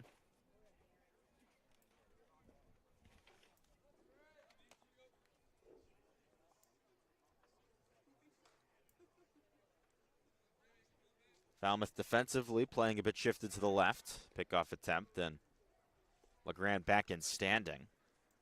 There's a huge hole in the right side of the infield with this shift as the second baseman, Morales, is playing close to the bag. A left-hander is getting loose in the Falmouth bullpen. It's Connor Lynn from Northern Kentucky. Here's the 2-1, runner going, swing and a miss. Throw into second is a looper, so LeGrand easily steals the bag. No, LeGrand is going to have to go back to first. They call interference. The catcher actually hit the mask of the home plate umpire, Marvick Gomez. So no interference on the batter. It's on the umpire, and John LeGrand has to head back to first base. I've never seen that before. Not something you see every day. A very awkward play. And the count 2-2 to Jimmy Keenan. Barrett can get out of it here. He comes set at the belt, kicking the pitch. A half swing. Did he go? The appeal to first, and Rich Antonio says no. So the count full to 3-2. Keenan's walked 3 times this season, struck out 17. With the count full, he's looking to extend this top of the 4th. The Braves have already brought 3 across in this frame. Barrett comes set. Here's the pitch. Just low. No. A delayed strike 3 call on a slider at the knees. Keenan took a step towards first, thought that call was going to go his way, but no, Marvick Gomez rings it up. And that does it for the top of the 4th, but the Braves get 3 across and trail by just 2. Falmouth will have 2-3-4 due up in the bottom of the 4th to look to extend its lead once again. We'll step aside. You're listening to the Bourne Braves Broadcast Network on Cape League TV.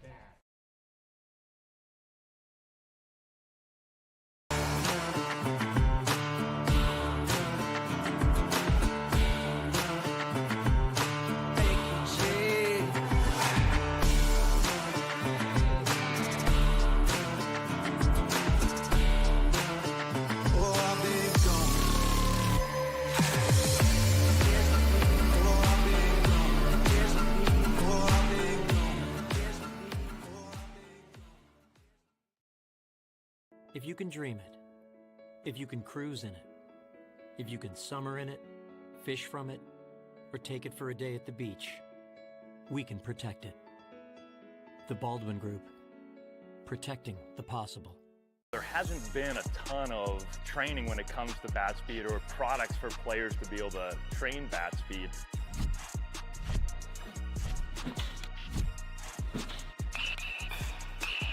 You can improve your bat speed and reach your goals working 10 to 15 minutes a day on this a couple of times a week. That's a no-brainer for every player.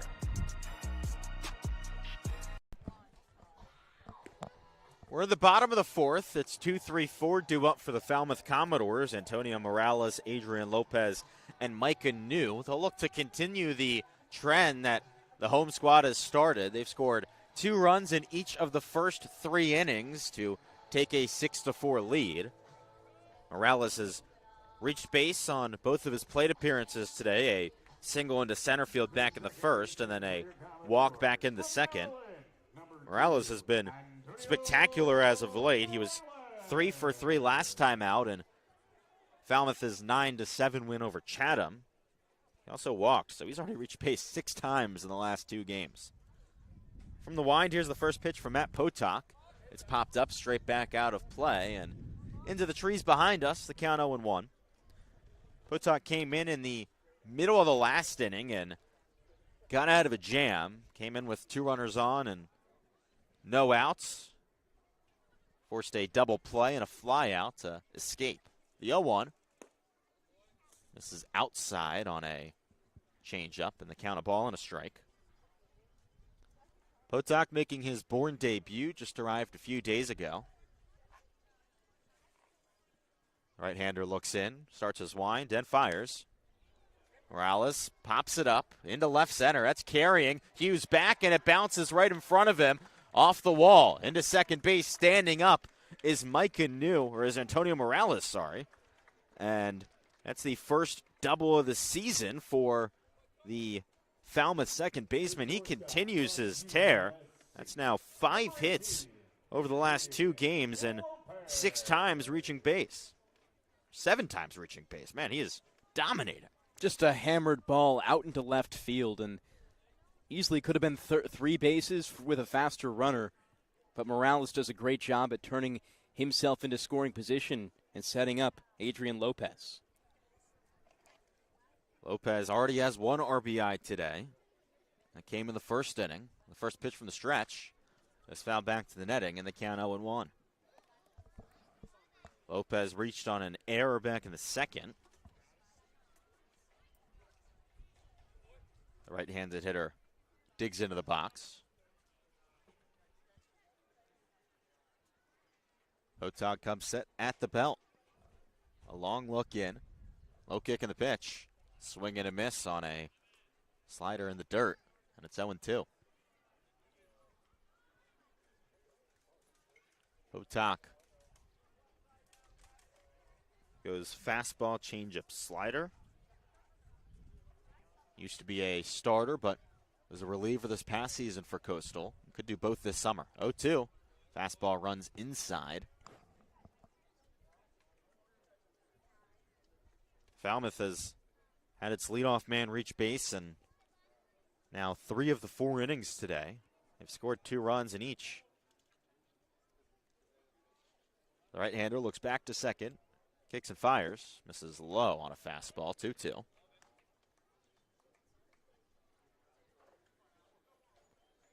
Adrian Lopez looking to add on to his RBI total of the season. He picked up his first in the first inning. Potok comes set. Here's the pitch. A swing and a foul tip that just bounced out of the glove of the catcher, Jimmy Keenan, so the count stays where it is, 2 balls, 2 strikes. Keenan had a chance on that. It popped up out of his glove, and he moved to his right to try and bring it in. But instead, we continue on here with no outs in the bottom of the 4th, and the Commodores up by 2. Potok sets again, not paying much attention to the runner at second. He comes to the plate. That's a ground ball towards short. Waite moves in. Fields throws to first after looking off the runner, and it beats out Lopez. A nice bounce back at bat from Matt Potok after giving up the leadoff double, and now it's Mike Anu to the plate, the Cape League leader in OPS. He's 0 for 2 today, though. One of just 2 Commodores to not reach base yet. And it's only the 4th inning. That's how strong this Commodore offense has been. And knew it wouldn't be shocking to see him reach base at least once before the end of this game. Potok looks back to second. Big lead for Morales. Now comes to the plate. Pitch misses low on a fastball, 1-0. Morales is 5 for 6 on the base pass this season. Although would be surprised to see him try and steal third base. Third baseman Cooney is playing back. The 1-0. This is low on a fastball, 2-0. New has 11 RBIs this season. That leads the Commodores.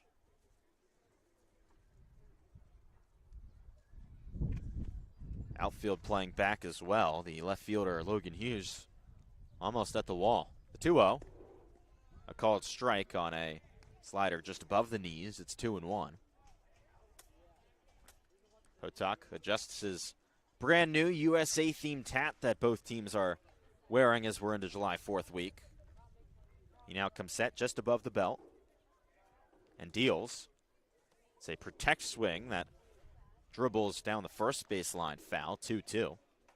Great crowd here at Gov Fuller Field. As always, the fans showing out during July 4th week. A bunch of fans on both the first and third base sides and all the bleachers and in their own seats on the hills. Look back to second, the runner dancing. Here's the 2-2. News hits it high and hard into left field. Hughes cannot do anything about it. A no-doubt home run from Mike Anu, his 5th of the season, and it's 8-4 Falmouth in the bottom of the 4th inning. The Commodores continue their offensive firepower. They've scored 2 runs in each of the first 4 innings. 375 feet to left field on the fastball, just hammered. Like you said off the bat, there was no doubt, and this lead gets even bigger now for Falmouth right when you thought Bourne were keeping this close. A fastball elevated from Potok, and Mike Anu saw it all the way through. It sends Kent Schmidt to the plate, with his team now up by 4 in the bottom of the 4th.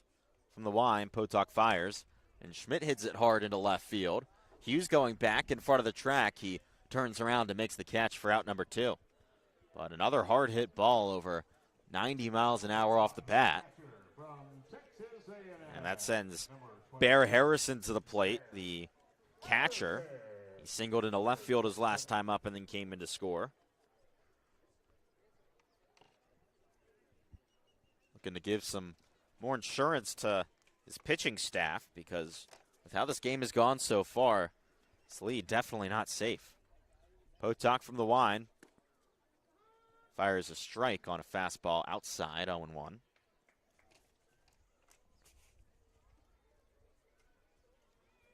That home run for Mike Anu, his 5th of the season, now puts him in the league lead, the 0-1. A slow bouncer back up the middle, fielded by Gavin Kelly, the second baseman. He fires to first, and it's in time for out number 3. So that does it for the 4th inning, but the Commodores advance their lead with help from a Mike Anu 2-run home run. I'd like to thank a few of our sponsors. Are you ready to dominate the diamond and pitch like a pro at the Cape Zone Keith Bildo? Then join us at the K-Plex, where champions are made. Don't just play the game, own it. Visit the K-Plex today and unleash your full potential. Located at 6 Forest Park Drive in Bourne. Find us on Facebook or at thek-plex.com. Elevate your game at the K-Plex. Gentlemen, tired of unisex salons that smell like chemicals and never quite get your cut right? Rediscover the timeless barbershop experience. Barber pools, sports on TV, great conversation, and a cut that actually suits you. At the Picasset Barbershop, Kevin brings back the tradition with expert cuts and straight razor shaves and a space designed for men to relax, recharge, and feel at home. Visit Picasset Barbershop at 3369 Barlow's Landing Road, Picasset. Your next great haircut is waiting. We'll be back for the 5th in a moment. You're listening to the Bourne Braves Broadcast Network on Cape League TV. You can dream it, if you can cruise in it, if you can summer in it, fish from it, or take it for a day at the beach, we can protect it. The Baldwin Group, protecting the possible. Get ready for big results with our small machines. With more power, performance, comfort, and savings, they're ready for every job. And we're ready with plenty of inventory, the best support in the business, same-day parts availability, and locations across the Northeast. So you can always be ready to work. Milton Cat, always ready. Into the 5th inning, the score Falmouth 8, Bourne 4, and the day done for the Commodores starting pitcher, Easton Barrett. He ends his day after going 4 innings, giving up 5 hits, gave up 4 runs, all 4 earned. Barrett walked 2, struck out 3, and gave up 1 home run. That was to the leadoff man, Riker Waite, to start the game, and Waite will be the first man that Connor Lynn, the left-hander out of the bullpen, sees. He is a left-hander out of Northern Kentucky. The 23-year-old transferred there from the University of Cincinnati. He goes fastball, breaking ball, and changeup. His fastball, a two-seamer, has a lot of movement. And again, he'll face off against Riker Waite in the top of this Bourne order. Lynn on the summer has a 5.19 ERA and 3 appearances and 8 2/3. He has walked 4, struck out 14. Waite stands in 1 for 2 today with that bomb and also a pop out to short. Bourne has gotten its leadoff man on 3 times today. From the Winelands' first pitch, Waite shows bunt, pulls it back. The fastball missed inside at 92 in the count 1-0.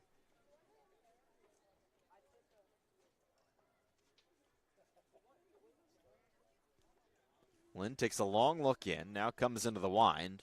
The kick and the pitch. Misses inside another fastball. It's 2-0. Connor Lynn, again, started off at Cincinnati and was second-team All-American Conference back in 2022, but as they moved to the Big 12, he moved to Northern Kentucky. His 2-0 finds the zone on a fastball outside part of the plate. It's 2-1.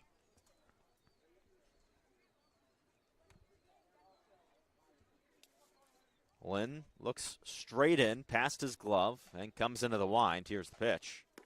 That misses low. Corner infielders playing in against Waite after he showed bunt. He's a true danger on the base pass if he can get on. The corner infielders now move back. We'll see if Waite tries to put one down again. Watches a pitch inside, called strike, just at the knees. It's 3-2. The count full, and the infielder is now moving far back, especially on the left side. Here's the payoff pitch. That misses outside and upstairs. Ball 4. No, never mind. A very late called strike 3. Waite was almost a quarter of the way towards first base when Marvick Gomez caught him with the delayed strike 3. It's the second time that he's done that to Bourne batter. That's how the top of the 4th ended. A delayed strike 3 looking. So a good start to the day for Connor Lynn. A strikeout. Now he faces Gavin Kelly. First pitch. Hit towards the Bourne dugout. Oh, man, that almost hit someone. Just went off the back wall on the third base side. That was scary. Kelly's got a lot of power and sees the baseball really well. In even a few games, he's gotten multiple base hits. He could be a guy to start a rally for Bourne. Here's the 0-1. Just low on a slider, and it's 1-1. Kelly now hitting .278 on the season. All of his base hits singles. From the wind, here's the 1-1. Misses low just above the dirt on a fastball. It's 2-1.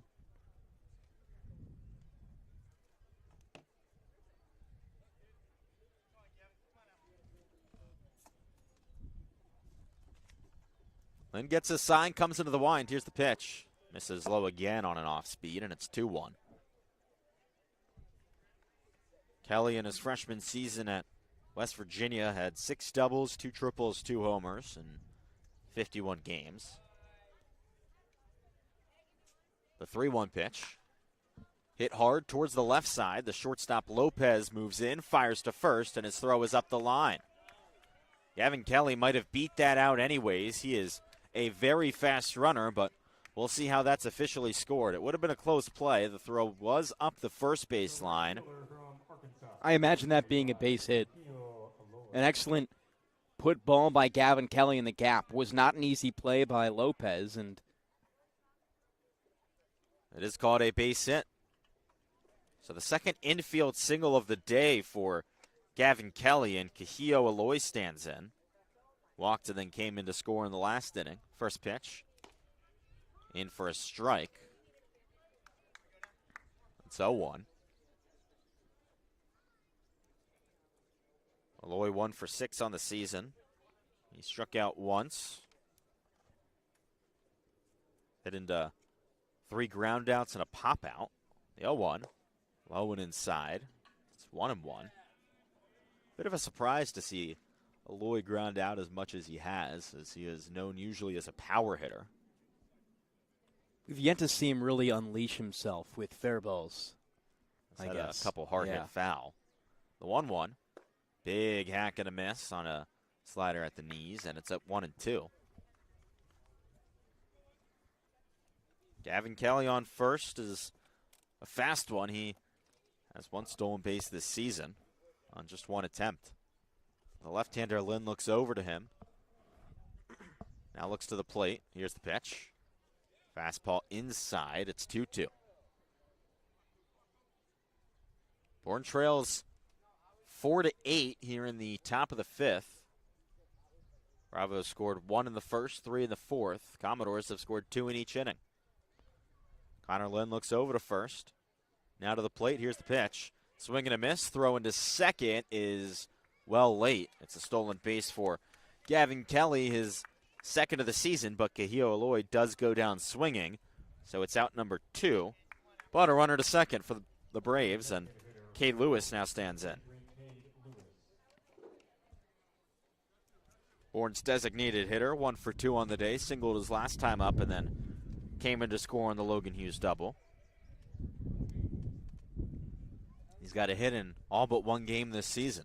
The left-handed hitter stands in. The lefty Lynn fires. A half swing on a low pitch, and home plate umpire Marvick Gomez says he went. So Lynn ahead 0-1. Kent Schmidt at first, playing close to the line. The shortstop Lopez holding the runner. 0-1. Lewis pops it up straight in the air. The catcher Bear Harrison calls for it and makes the catch a few steps in front of home plate for out number 3. So Bourne gets a runner into scoring position in the top of the 5th, but can't bring him home. 1 hit, no errors, and we're in it to the bottom of the 5th, but the score still 8-4 Falmouth on the Bourne Braves Broadcast Network and Cape Lake TV.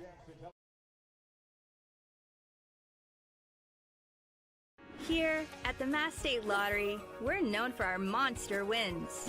But there's no bigger win than the $1 billion we provide each year to support all 351 cities and towns in Massachusetts. In our game, we know that supporting local businesses and helping communities is how we all win. Because at the lottery, we're all playing for the home team.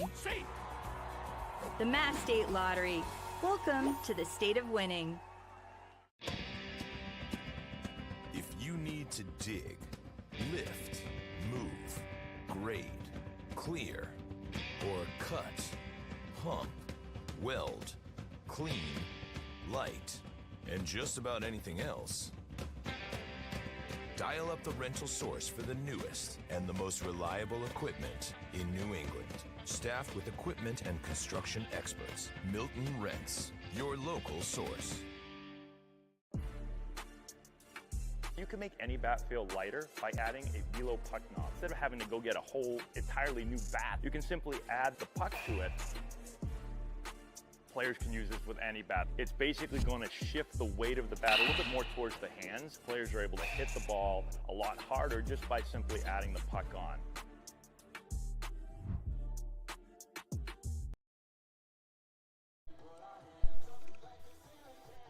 Bottom of the fifth inning, and Bourne trying to avoid losing its fifth straight game. The Braves trail the Falmouth Commodores 8-4. Adam Gotkin and Devon Jarvis with you. It's Matt Potok back out onto the mound for his second full inning of work. He came in the middle of the third. He'll face off against the bottom of this Falmouth order, 7, 8, 9, Mark Quattrani, Kyle Morrison, and Chris Newstrom. Quattrani stands in, the right-handed hitter. Potok, the right-handed pitcher, comes into the wind. First pitch, a fastball, swing and a miss, 0-1. Quattrani, 1 for 2 today with an RBI. That came in the third inning on a base hit into the left field. Designated hitter today, but in the field plays mainly catcher. 0-1, a swing and a miss on a filthy fastball inside that Quattrani took a awkward swing on. It's 0-2.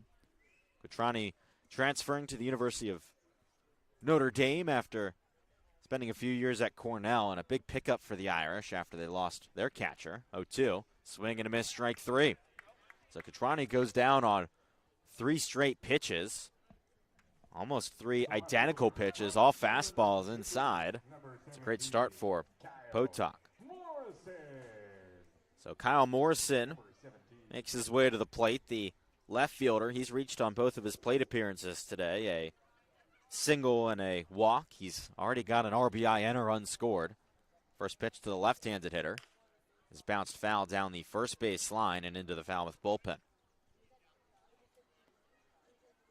Bourne defensively shifted a little bit to the right against the left-handed hitter, mainly just in the infield. The outfield straight up, except for the left fielder Hughes playing back. 0-1. Slow roller towards second base. Kelly moves in and fires sidearm to first in time for out number 2. Very quickly, 2 up, 2 down on just 5 pitches in the bottom of the fifth.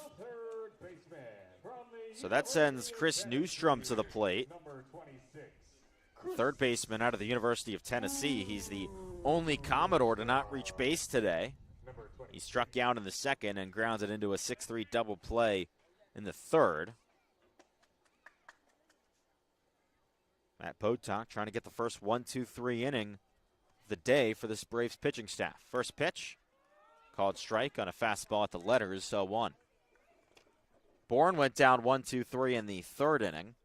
Other than that, there's been a number of base runners on in pretty much every single frame in this game. From the wind, the 0-1. Another slow bouncer towards the right side. Kelly moves in and flips it underhand to first in time for out number 3. A very quick bottom of the fifth inning as just 7 pitches get the job done for Matt Potok. And before we step aside, we will thank a few of our sponsors. Hungry after the game? Swing by the local Tavern and Grill, Bourne's go-to spot for great food, cold drinks, and a welcoming atmosphere. Whether you're craving burgers, seafood, or a refreshing cocktail, the local has something for everyone. Just minutes from the field. See you there after the final pitch. Also, Keystone Place at Buzzards Bay, Bourne's premier senior living community. conveniently located adjacent to the Cape Cod Canal. Visit us at KeystonePlace@buzzardsbay.com. We'll step aside, be back in a moment for the 6th with the score still 8-4 Falmouth. Cape Cod 5 is proud to be the official banking partner of the Cape Cod Baseball League. Cape Cod 5 offers a broad range of financial products and services tailored for every stage in your financial journey. Reach out to us. We're here to help. If you can dream it, if you can cruise in it, if you can summer in it, fish from it, or take it for a day at the beach, we can protect it. The Baldwin Group, protecting the possible. Get ready for big results with our small machines. With more power, performance, comfort, and savings, they're ready for every job. And we're ready with plenty of inventory, the best support in the business, same-day parts availability, and locations across the Northeast. So you can always be ready to work. Milton Cat, always ready.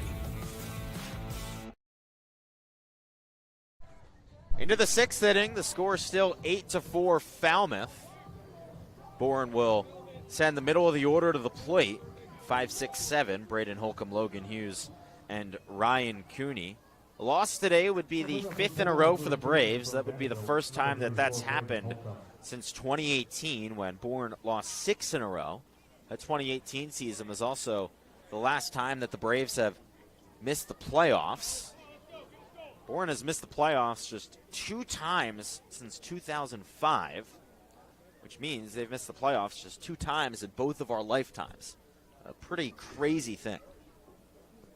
Bourne hasn't lost more than 3 in a row since that 2018 season, so this is new stuff for this squad. First 4-game losing streak for Scott Landers. Connor Lynn's first pitch is fouled off by Braden Holcomb. Straight down, the count 0-1 to the Bravos' first baseman. It's no guarantee as things need to change, but this Bourne team still is very good in July and August, historically under Scott Landers. So things still need to change, but it's not the end of the world for Bourne right now. Left-hander winds and deals. This is outside, 1-1. Even with that 4-game losing streak to end the month of June, the Braves finished with the exact same June record as last year, 4-8-1. And, of course, that season ended in a Cape League championship appearance. The 1-1. Holcomb hits it hard on the ground to the left side, and that's through. A worm burner just gets past the glove of both the shortstop Lopez and the third baseman Newstrom. And it's a leadoff single for Braden Holcomb. For the 4th time today, the Braves have their leadoff man on. So Logan Hughes steps to the dish. He's 1 for 1 today at a 2 RBI double his last time up in the 4th, then came in to score on a John LeGrand RBI single. He walked back in the 2nd. Lynn's first pitch. In for a strike, 0-1.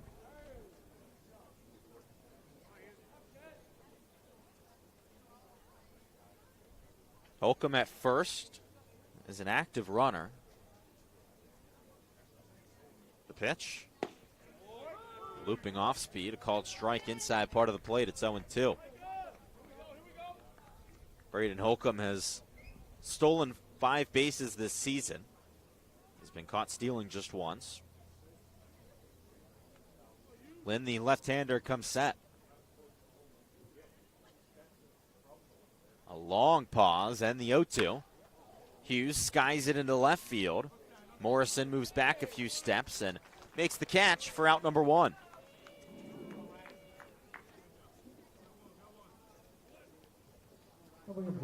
So Ryan Cooney now stands in.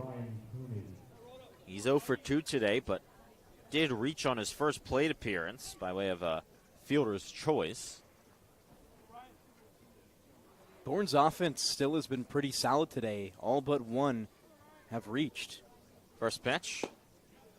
In for a strike, low and inside. Cooney thought about swinging for a second, but decided to hold back.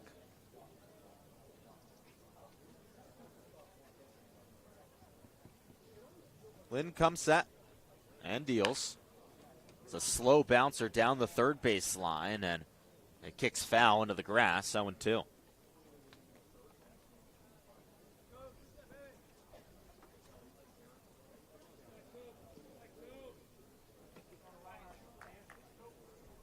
Around the league today, we've had one final so far in 8 innings. The game ended early due to darkness. The last place team in the league could do it, beat the top place team, YD. The pitch misses up and in on a fastball at 91, and the count 1-2 to Cooney. Had a really shocking game as Whitey Red Sox were red hot on a 9-game winning streak before that loss.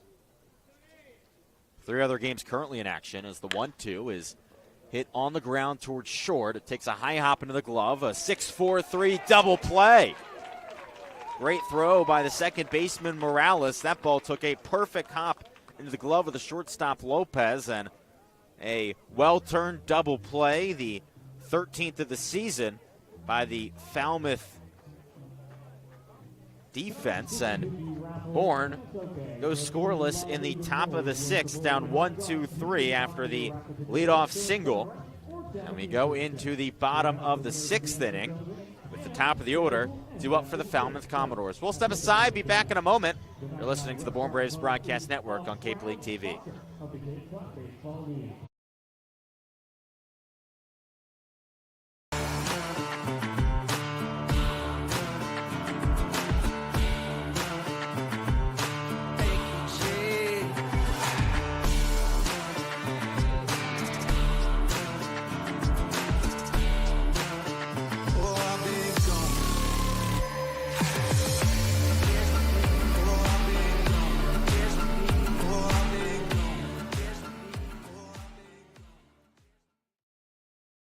If you can dream it, if you can cruise in it, if you can summer in it, fish from it, or take it for a day at the beach, we can protect it.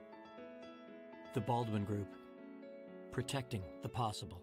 There hasn't been a ton of training when it comes to bat speed or products for players to be able to train bat speed.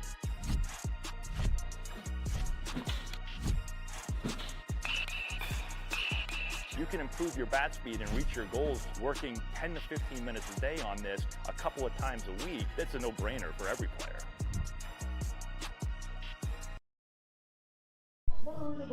So for the first time today, the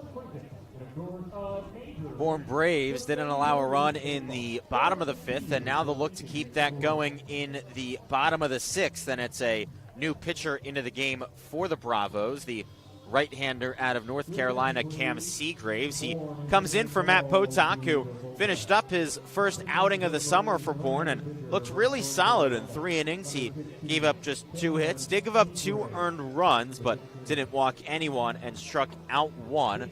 Seagraves so far this summer has pitched twice. Last time out was against Chatham a few days ago. He went 1 inning, gave up 2 hits, 3 runs, and walked 2, struck out 3 that outing. Both of Seagraves' appearances have come in the 7th this summer, so he's pitching earlier on today, and he'll face off against the top of this Falmouth order. Carl Schmidt, Antonio Morales, Adrian Lopez due up 1-2-3. Seagraves goes fastball, slider, curveball, changeup. The right-hander looks in, comes into the line with the first pitch. And it misses outside on a heater, up 1-0.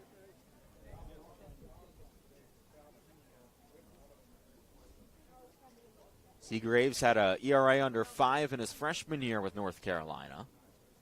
The right-hander winds and fires. Fastball upstairs, 2-0.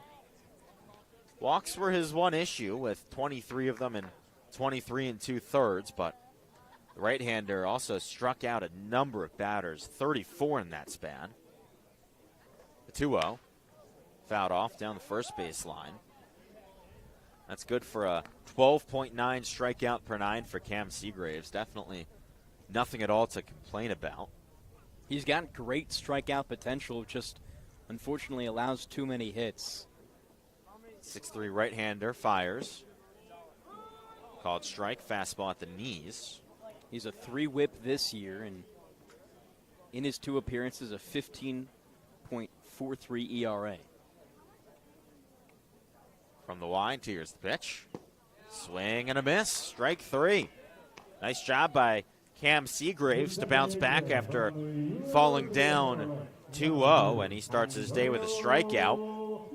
And it's now 6 straight Commodores retired after the Mike Anu home run in the 4th. So Antonio Morales stands in. He's had a spectacular day so far and a spectacular stretch of hitting. He's reached on his past 7 plate appearances, had a double his last time up. First pitch to the lefty, low and outside on a slider, 1-0. Morales, again, has 2 hits today and a walk. He's worked his batting average all the way up to .326, top of the team. 1-0, bounces off the plate on a fastball. It's 2-0. The Braves infield shifted to the right against the left-handed hitter. At third, Cooney's playing far off the line. Outfield playing pretty far back. Seagraves looks in, winds and deals. Misses upstairs on a fastball at 90 miles an hour. It's 3-0.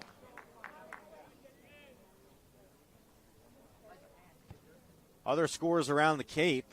Hyannis up 1-0 over Harwich in the top of the 6th inning. From the wide, here's the 3-0. That misses upstairs for ball 4. So after the strikeout to Carl Schmidt, it's a 4-pitch walk to Antonio Morales, and the Commodores have their first runner on since the 4th with the score 8-4 Falmouth here in the bottom of the 6th. The 1 run for the Hyannis Harborhawks in that game came on a home run from Hayden Federico. Other scores around the Cape. The Brewster Whitecaps lead the Orleans Firebirds 3-0 in the middle of the 5th inning. Seagraves from the stretch, kicks and fires. Called strike, breaking ball at the knees, 0-1. It's been Brewster stars that have gotten the job done. Carson Tinney with an RBI double, and Josiah Ragsdale with a 2 RBI base hit. Ragsdale has just been unbelievable this summer for Brewster. He's hitting almost 400. The pitch, line, foul, out of play down the right field line. That's 0-2. One other game going on the Cape, a battle between the 2 furthest teams distance-wise. Chatham hosting Wareham, and that's 5-0 in the bottom of the 5th with the home Anglers leading. Here's the pitch. That bounces off the plate. Keenan recovers and looks the runner Morales back to first with the count now 1-2. Chatham scored 3 of its runs in the bottom of the 2nd and has 2 already crossing in the bottom of the 3rd with the bases loaded right now with 1 out and Isaiah Lane at the plate. So they can add on more. Pickoff attempt from Seagraves, but back in with a headfirst dive is Morales.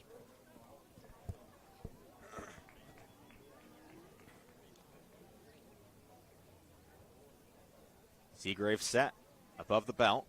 Love at the numbers. He kicks and deals, bounces one in front of the plate. Another good block by Jimmy Keenan. This game is a very important one in the West Division standings. Bourne and Gotkin are now tied for 4th place with 9 points. Falmouth and Wareham tied for 2nd with 12, so they're very close between 2nd and 5th, as that pitch took a weird deflection off the bat of Lopez and into Jimmy Keenan, who went straight down to all 4s, and he looks to be a bit shaken up. It seems like it caught his left rib outside of his padding off the deflection, which is an area you can't expect to cover. So Scott Landers makes his way out of the Bourne dugout to check on his catcher out of Wake Forest. Braves trail Commodores 8-4 here in the bottom of the 6th. Bourne has been down big in the latter half of innings already this season, but has done a good job of coming back. The Braves lead the league in batting average and OPS in the final 3 innings of games, but The issue has been the time before that, so Cam Seagraves out on the mound is going to try and keep this game where it is, a 4-run ball game, so that Bourne's offense can try and get back into it. Jimmy Keenan still trying to collect himself behind home plate as that ball took a weird deflection off the bat of Adrian Lopez and went into his body. It's been a very active day behind the plate for Keenan. He's had to block a number of balls and has had to throw a number of runners out at second, or at least attempt to throw a number of runners out at second. His teams have really been aggressive against him. Keenan now onto his feet, just trying to walk it off.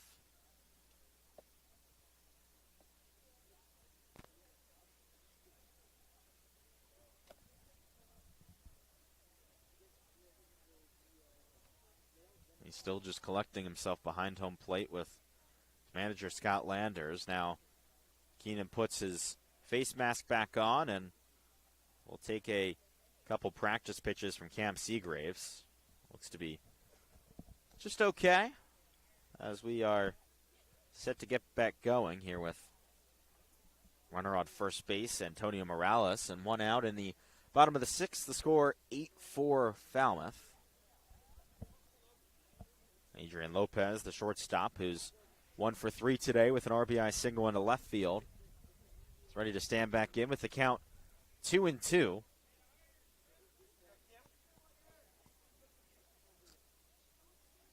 Commodores have already grounded into one double play today. They entered this game the least double plays offensively, grounding into just 4. Cam Seagraves would love to get out of this bottom of the sixth here. Infield and double play formation. Here's the 2-2. It's a half swing on a pitch in the dirt, and the batter did go. The ball bounces away, so Keenan picks it up. He should have to throw to first on a drop third, but Lopez now heads back home and will pick up his bat. The runner Morales advanced to second. I don't know why Lopez didn't keep running towards first there on the drop third. He just stopped and headed back towards the dugout. Could it be that it was a stolen base there, or Morales was on first, and when there's a drop third strike, you don't have to throw to first if there's a runner on first already? Well, Morales advanced to second. But he only started doing so after the ball had crossed home plate. I don't think that changes anything at all. First pitch to Mike Anu, bounces in front of the plate, and the count 1-0.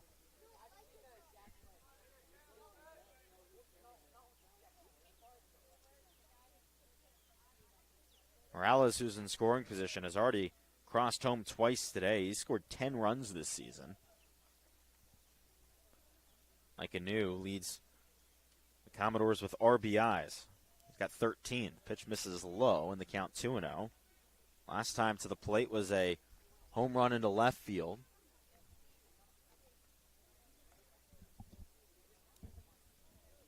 Cooney at third, playing tight to the line.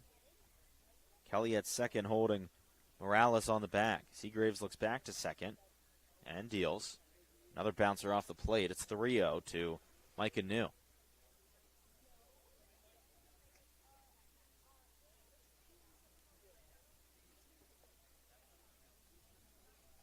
The sun's starting to go all the way down, but clouds are pretty much covering the sky. We're almost to a complete darkness with the sunset just about now. Pitch in for a strike on the 3-0, and it's 3-1 to New. Due up in the seventh for Bourne is 8-9-1. The 3-1 called strike on a off speed, and it's now 3-2 to Mike Anu.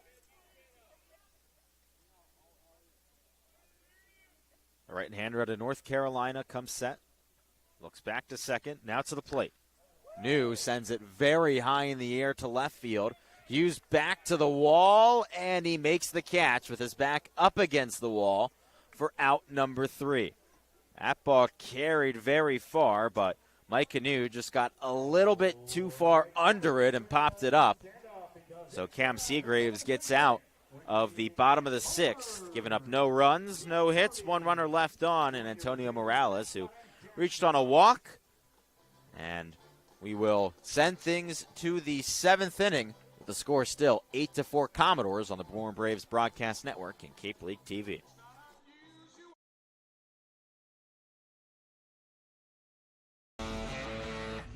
Get ready for big results with our small machines. With more power, performance, comfort, and savings. They're ready for every job. And we're ready with plenty of inventory, the best support in the business, same-day parts availability, and locations across the Northeast. So you can always be ready to work. Milton Cat, always ready. There hasn't been a ton of training when it comes to bat speed or products for players to be able to train bat speed.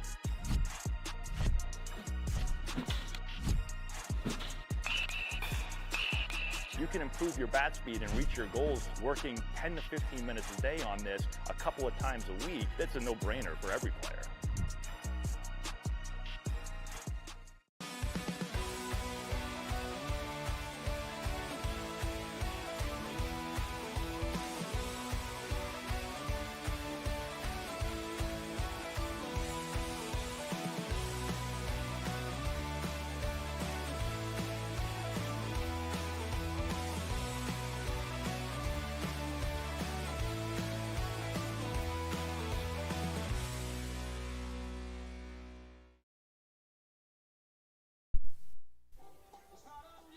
We're into the latter innings here from Gov-Fuller Field. The score, Falmouth 8, Bourne 4.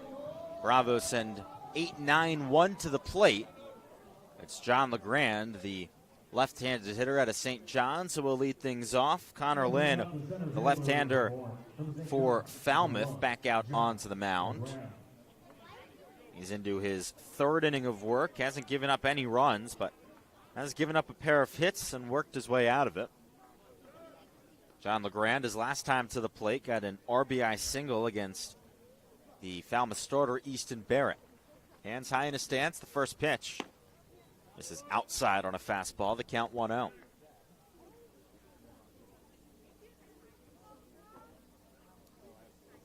LeGrand has been Bourne's leadoff hitter in a majority of games this season, as the 1-0 is hit hard to the right side, just past the first baseman Schmidt's glove, and into right field for a leadoff single. So John LeGrand in a very comfortable spot, gets his 2nd hit of the day, and Jimmy Keenan, the Bravos' number 9 hitter, stands in. It's very interesting to see LeGrand work from this part of the lineup, but he's been efficient just like he has at the top of the lineup. It adds a different aspect where once you get Riker Waite back up at the top, he now has opportunities for RBIs. Keenan, the right-handed hitter out of Wake Forest, the only Bourne bat not to reach base yet today. Lynn looks to first and deals. Misses inside on a changeup in the count 1-0. Keenan had a really good at-bat his last time up in the 4th. Worked a full count, but was called out looking on a bit of a controversial pitch as the 1-0 is very high, gets past the catcher Harrison, and an easy jog into second base for John LeGrand. A wild pitch, the first of the day from Connor Lynn, puts a Bourne runner into scoring position. Braves have already stranded 3 in scoring position in this game. Stranded just 3 on in total. Look back to second from Lynn, now the 1-1. Fouled back from Keenan.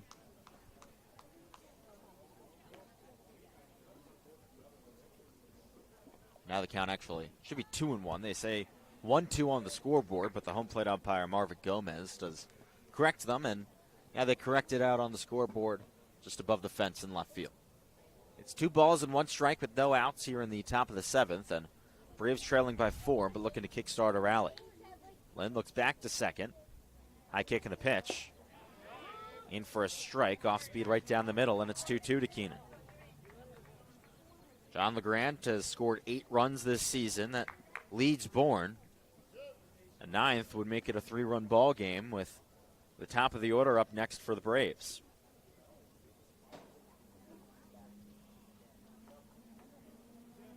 Bourne is 1-3 in division play this season, as is Falmouth. So this is an ultra important game for both squads.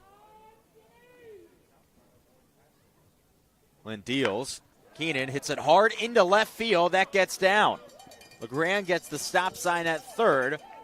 And it's runners on the corners for the Braves with no outs in the top of the seventh with the top of the order up. Just a huge hit from Jimmy Keenan. He has so much power that when he makes contact, balls go into the outfield. Not quite far enough for LeGrand to score, but a much-needed at-bat for both the Braves and Jimmy Keenan to get back on track.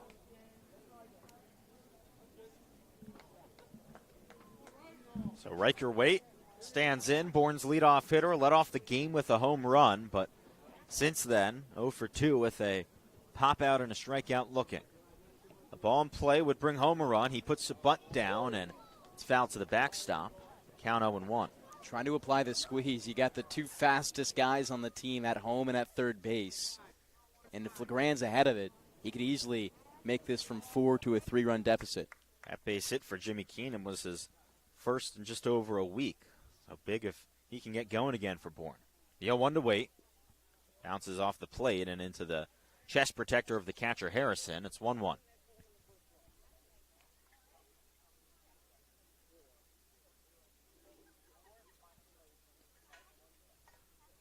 Keenan at first has scored just one run this season. As the pitch is a called strike on a changeup low and inside, 1-2 to Waite. He's got 2 RBIs this season. Riker Waite, the first Brave to have a season cycle with a single, double, triple, and home run. The 1-2.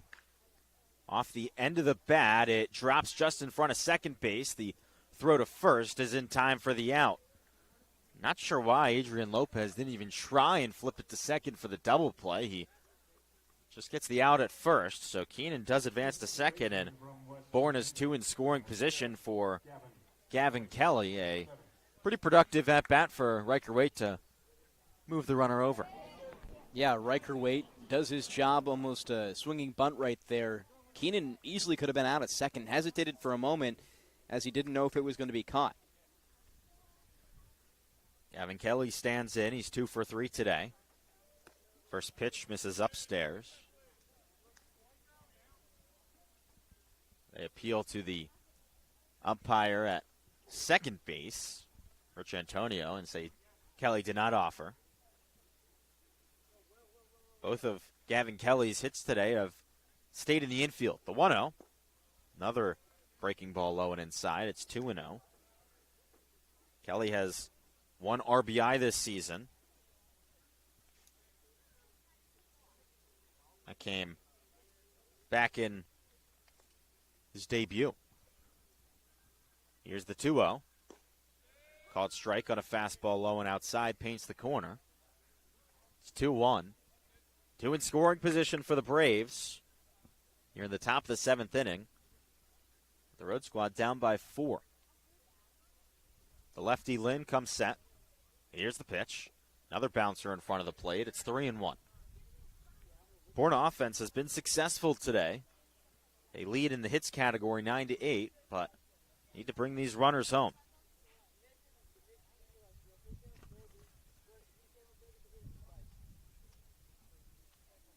Lynn takes a deep breath. Kicks and fires. Misses low, another off speed, and it's a 5-pitch walk to Gavin Kelly. So that loads the bases for Kahio Aloy. He's 0 for 2 today with a walk, but Aloy has already shown his power. He's had a lot of hard-hit foul balls. Would love to keep one fair and maybe tie the game with one swing of the bat. Only one thing worse than a strikeout here, that being a double play. Kahio Aloy has to get this ball into the outfield in play. First pitch, Aloy hits it hard into left field. That'll score at least 1, and just 1 as Jimmy Keenan gets the stop sign at third. An RBI single for Kahio Aloy, his first RBI of the season. That one 106 off the bat. That just might be the hardest hit ball of the season for the Bourne Braves. And so it brings Cade Lewis to the plate. He represents the go-ahead run. Jimmy Keenan stands on third. Gavin Kelly at second has a lot of speed, and Kahio Aloy is right behind him at first. Lewis has 9 RBIs this season. First pitch from Lynn. Lewis fouls it off.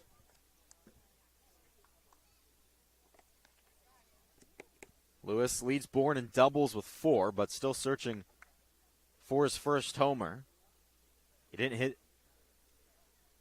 hit just 1 last summer in the Northwoods League, but had 11 bombs this past spring. Big swing and a miss. He was out in front of a breaking ball, and it's 0-2 to Lewis.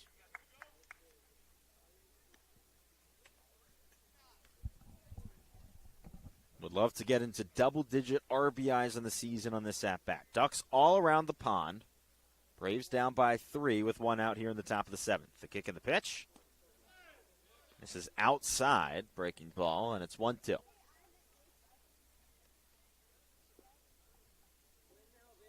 Any base hit should score 2, unless it's an absolute rocket like the last one from Aloy that's too fast into the glove of the fielder. The 1-2. Protect swing from Lewis. He fouls off a fastball upstairs to stay alive. Yeah, not often do you hit a ball too hard to where it limits your team. Aloy does one right there. It only took 1 hop to get to the warning track and fielded into the glove of Morrison. Lynn takes a deep breath and comes set from the left side. The high kick in the 1-2.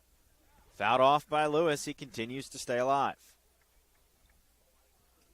The wind is blowing out towards left field. We've already seen 2 home runs into left today. Left-handed hitter Cade Lewis digs back in.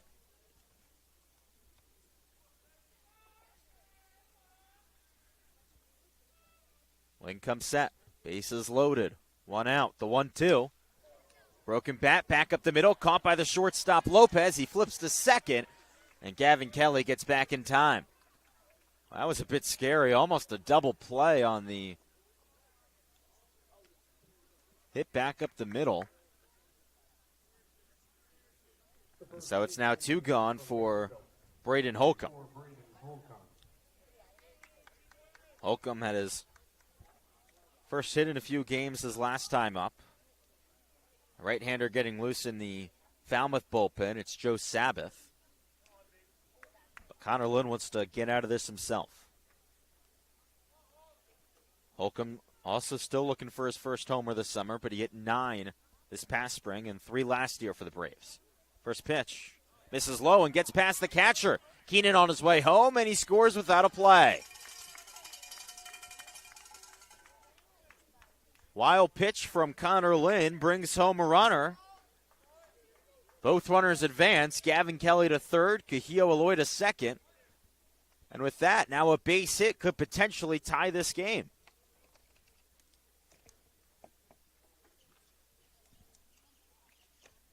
So the Braves down by just 2 with 2 in scoring position in the top of the 7th. Holcomb's got 3 RBIs this season. Pitch. Called strike. It's 1-1.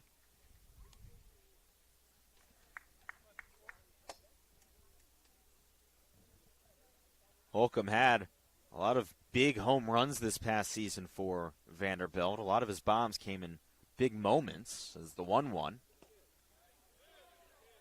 Just misses the zone. That's 2-1. Holcomb hit a homer against number 19 Oklahoma, number 25 Auburn. Hit a walk-off against Kentucky and a walk-off against number 18 Alabama. As the 2-1. Misses inside. It's now 3-1 to Holcomb. Drawing a walk here would be huge, too, because you set up your best hitter in Logan Hughes with the bases loaded. 3-1 the count with 2 outs here in the top of the 7th. 2 in scoring position. Braves down 8-6. The 3-1 to Holcomb. Misses low and inside, ball 4. A good patient at bat there from Bourne's veteran. That loads the bases once again for Logan Hughes. He had a 2 RBI double back in the 4th inning. And Logan Hughes may have to wait a while for his at-bat as the pitching coach for Falmouth is on his way out to the mound. It's Todd Carroll. Joe Sabbath has been warming up in the Commodores bullpen, but no point down the right field line just yet. And it seems like, at least for now, Connor Lind will stay in the game with the bases loaded and Logan Hughes to the plate. The lefty out of Texas Tech leads the Braves in OPS. He has 5 RBIs this season. Leads the Braves in home runs with 2 of them. His last homer came in a very high leverage situation to give Bourne the lead in its last win 5 games ago against Orleans in the top of the 9th. We'll see what he can do here. Bases loaded in the top of the 7th.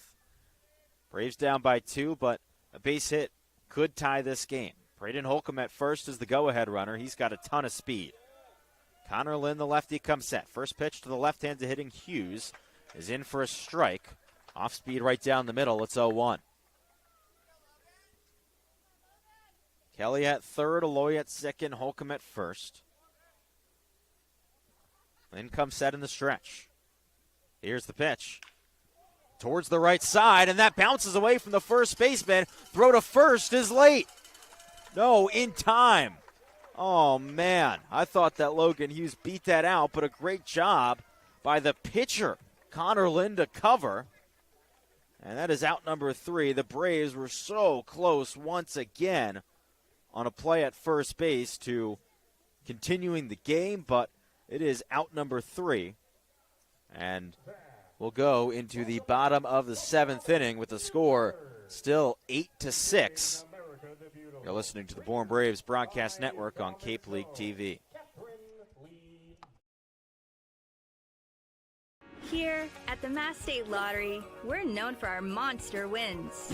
But there's no bigger win than the $1 billion we provide each year to support all 351 cities and towns in Massachusetts. In our game, we know that supporting local businesses and helping communities is how we all win. Because at the lottery, we're all playing for the home team. The Mass State Lottery. Welcome to the state of winning. If you need to dig, lift, move, grade, clear, or cut, pump, weld, clean, light, and just about anything else, dial up the rental source for the newest and the most reliable equipment in New England. Staffed with equipment and construction experts, Milton Rents, your local source. You can make any bat feel lighter by adding a velo puck knob. Instead of having to go get a whole entirely new bat, you can simply add the puck to it. Players can use this with any bat. It's basically going to shift the weight of the bat a little bit more towards the hands. Players are able to hit the ball a lot harder just by simply adding the puck on.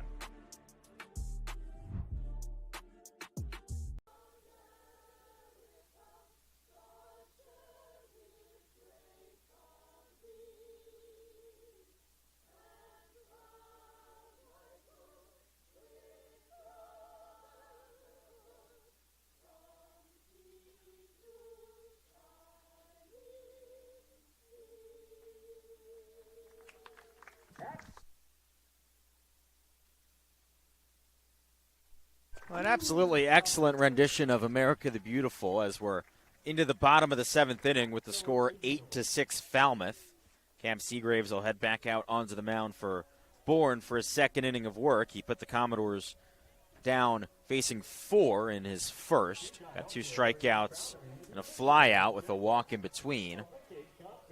And it's going to be key for Seagraves to keep this a 2-run game because, Devon, the Bourne offense has been alive today. Double-digit hits. Yeah, they have. They've been really, really solid, and despite going down a lot early in this game, at one point down 6-1, they've made this a really, really close ball game and just need that help from their pitching staff to stay in it. It was 6-4, and then the Bourne pitching staff allowed 2 runs to make it back into a 4-run game. Right here is a big opportunity to shut this Falmouth team out, bring yourself back for the 8th and the 9th inning, and tie the ball game. Braves had 12 hits in their loss to Katuitt back on Thursday. Back on Friday. I don't want another loss in double-digit hits. It'll be 5-6-7 up for the Commodores. This entire Falmouth order, other than the number 9 hitter, has been extremely productive today. 1 through 8 have all either scored a run or gotten an RBI. Pretty similar stuff on the Bourne side for offense. The 1, 3, 4, 6, 8, and 9 hitters have all scored or brought home runners. But for Falmouth, it was a lot more consistency early on in the game. 2 runs crossing in each of the first 4 innings. Kent Schmidt stands in to try and kickstart this Falmouth offense once again. And a new catcher in for the Bourne Braves. It's Campbell Smithwick in behind home plate after Jimmy Keenan took a awkward ball off his body in the last inning. Cam Seagraves comes into the wind. His first pitch is in for a strike on a fastball in the upper part of the zone. It's 0-1.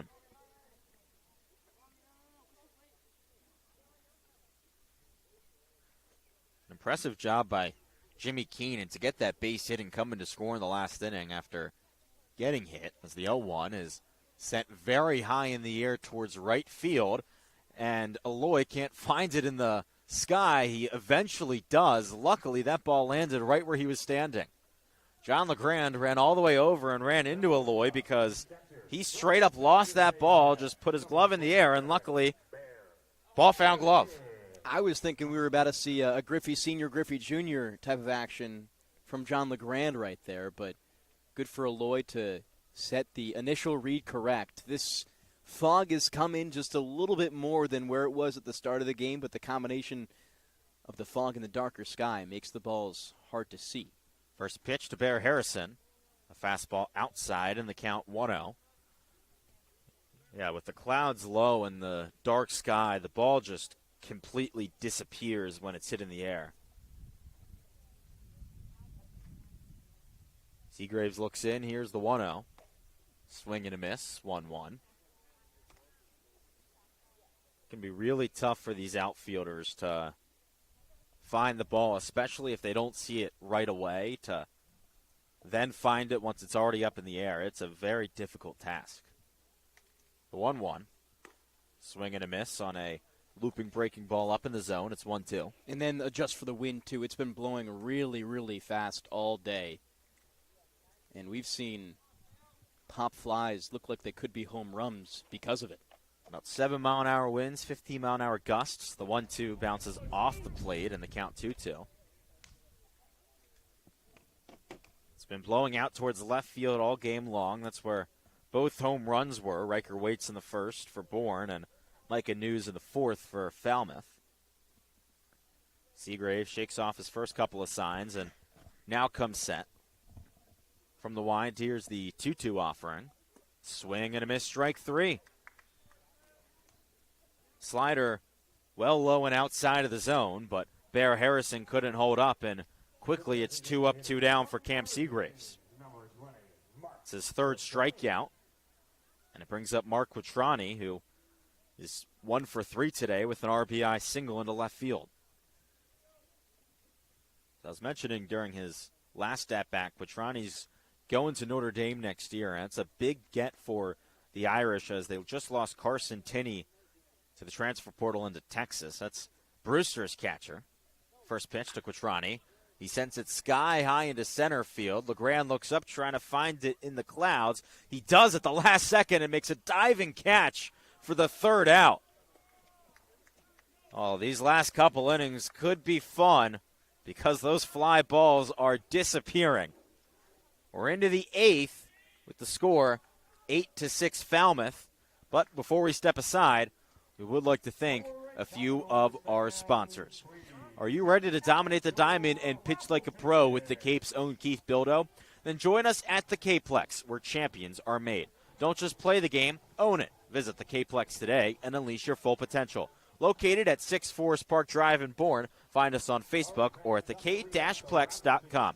Elevate your game at the Capeplex. Gentlemen, tired of unisex salons that smell like chemicals and never quite get your cut right? Rediscover the timeless barbershop experience. Barber pools, sports on TV, great conversation, and a cut that actually suits you. At the Picassett Barbershop, Kevin brings back the tradition with expert cuts and straight razor shaves in a space designed for men to relax, recharge, and feel at home. Visit Picassett Barbershop at 3369 Barlow's Landing Road, Picassett. Your next great haircut is waiting. We're into the final innings. Devon Jarvis will take you the rest of the way with the play-by-play. We'll step aside. The score, 8-6 Falmouth. You're listening to the Bourne Braves Broadcast Network on Cape League TV.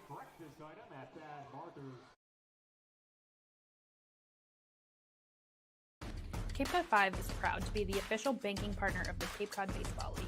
Cape Cod 5 offers a broad range of financial products and services tailored for every stage in your financial journey. Reach out to us. We're here to help. Here at the Mass State Lottery, we know there's no bigger win than the $1 billion we provide each year to support all 351 cities and towns in Massachusetts. Now that's how we all win. The Mass State Lottery. Welcome to the state of winning. Get ready for big results with our small machines. With more power, performance, comfort, and savings. They're ready for every job. And we're ready with plenty of inventory, the best support in the business, same-day parts availability, and locations across the Northeast. So you can always be ready to work. Milton Cat, always ready. We bring you back here to Gov Fuller Field between the Commodores and the Braves. It's a new pitcher on the mound for Falmouth. It will be Joe Sabbath, who steps in the game in relief duties of Lynn. And Sabbath pitched last time against the Bourne Braves. His first pitch will be a swinging strike against the sophomore out of Oregon, Ryan Cooney. Sabbath was really good in that outing. Didn't give up any runs in an inning and 2/3. Struck out 4. Bourne have clawed their way back in this one. We'll try and exploit Sabbath to bring themselves back into this game. It's an 0-2 count now to Ryan Cooney as he bats from the right side against the righty in Sabbath. Sabbath works with a 4-pitch mix, fastball, slider, changeup, curveball. Those changeup and curveball pitches only used about 10% of the time. He comes set at the stretch with no one on in the top of the 8th inning. The 0-2 pitch. Breaking ball down in the zone, swing and a miss, strike 3. Ryan Cooney way out in front of it for out number 1, and he leaves way for John LeGrand to get things going for Bourne. Already has had a pair of hits in this one, both out to right field. He's seeing the ball really well at the 8th batter position for the first time this year. Sabbath on the mound, 6'2", 195. Looks bigger than that as he goes against the smaller batter in John LeGrand at 5'8", 175. Righty-lefty battle. Fastball lifted way high, shallow infield, third base side. Coming in is the third baseman in Newstrom. It will drop. Ball got lost in the air. Storming into second is John LeGrand. And out of nowhere, like you predicted, Adam, Bourne have a runner in scoring position. Yeah, this could get very chaotic. It's not bad fog compared to what we're used to on the Cape, but this is still tough. It can even be worse than more extreme fog where it is right now. You just lose the ball, and with this wind, that is just a really, really tough play to make. That is scored as a E5 against Newstrom. And, by the way, great hustle from John LeGrand to get into second base there. He could have just given up as he popped it up, but he kept running. The very speedy batter now leaves the batter's box open for Campbell Smithwick, also a lefty. First pitch from Sabbath. Fastball, swing, and back into the net. Smithwick will be making his first at-bat of the day after Jimmy Keenan left the game. He had a foul tip hit him in the chest area, was able to come back out for one more at-bat, and eventually scored to bring this to a 2-run game, but has exited since. Campbell-Smithwick takes the 0-1 pitch high in the zone for ball number 1. It's 1 out with a 1-1 count, and Bourne down 8-6 to the Commodores. The fog rolling in and the sky quite dark here, making those fly balls tough to see. Maybe an approach to take with runners in scoring position. The 1-1, all the way down on the dirt. LeGrand doesn't think about going to third. A good block behind the dish by Bear Harrison. It's all just about making contact at this point, because anything into the outfield is going to be difficult for the fielders. So whatever you do, you don't want to strike out in this situation. Most recently, Sabbath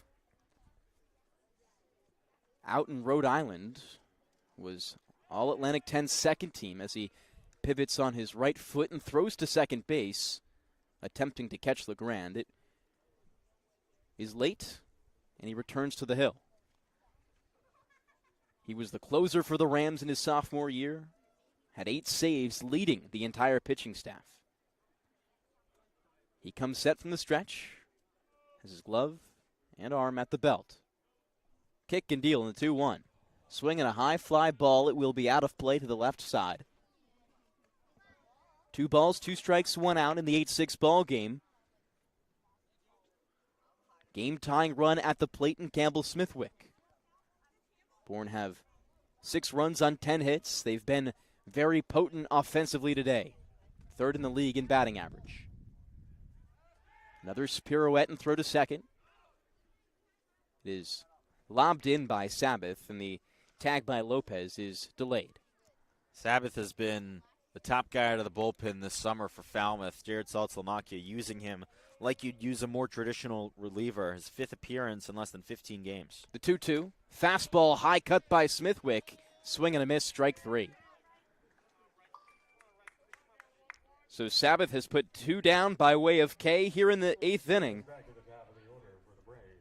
And if Bourne want to tie it in the 8th, it's going to have to be Riker Waite who scores with 2 outs on the board. The leadoff hitter comes back out. Most recently grounded out to shortstop, but did have a home run to lead off the game in the 1st inning. He faces the righty in Sabbath for the first time today. First pitch from the stretch. Breaking ball up and inside. It nips Riker Waite, and he will trot to first on a hit by pitch.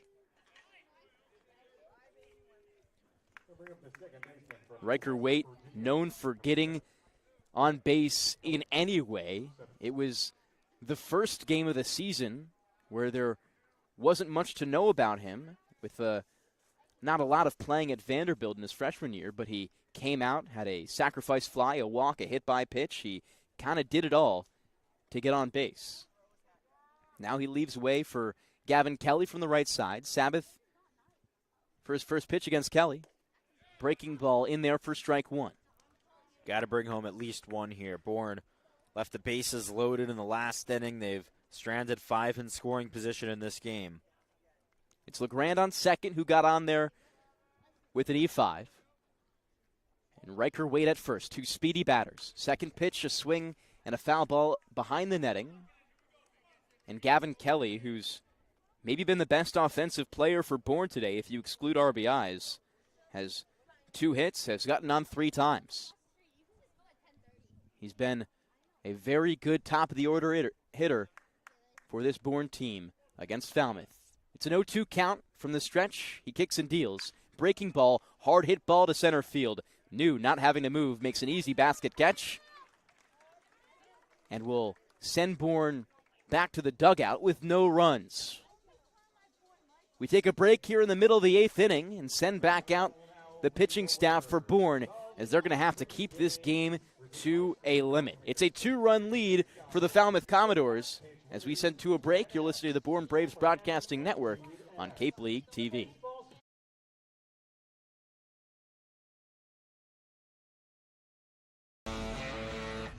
Get ready for big results with our small machines.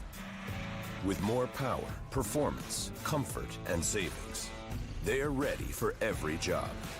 And we're ready with plenty of inventory, the best support in the business, same-day parts availability, and locations across the Northeast. So you can always be ready to work. Milton Cat, always ready. There hasn't been a ton of training when it comes to bat speed or products for players to be able to train bat speed.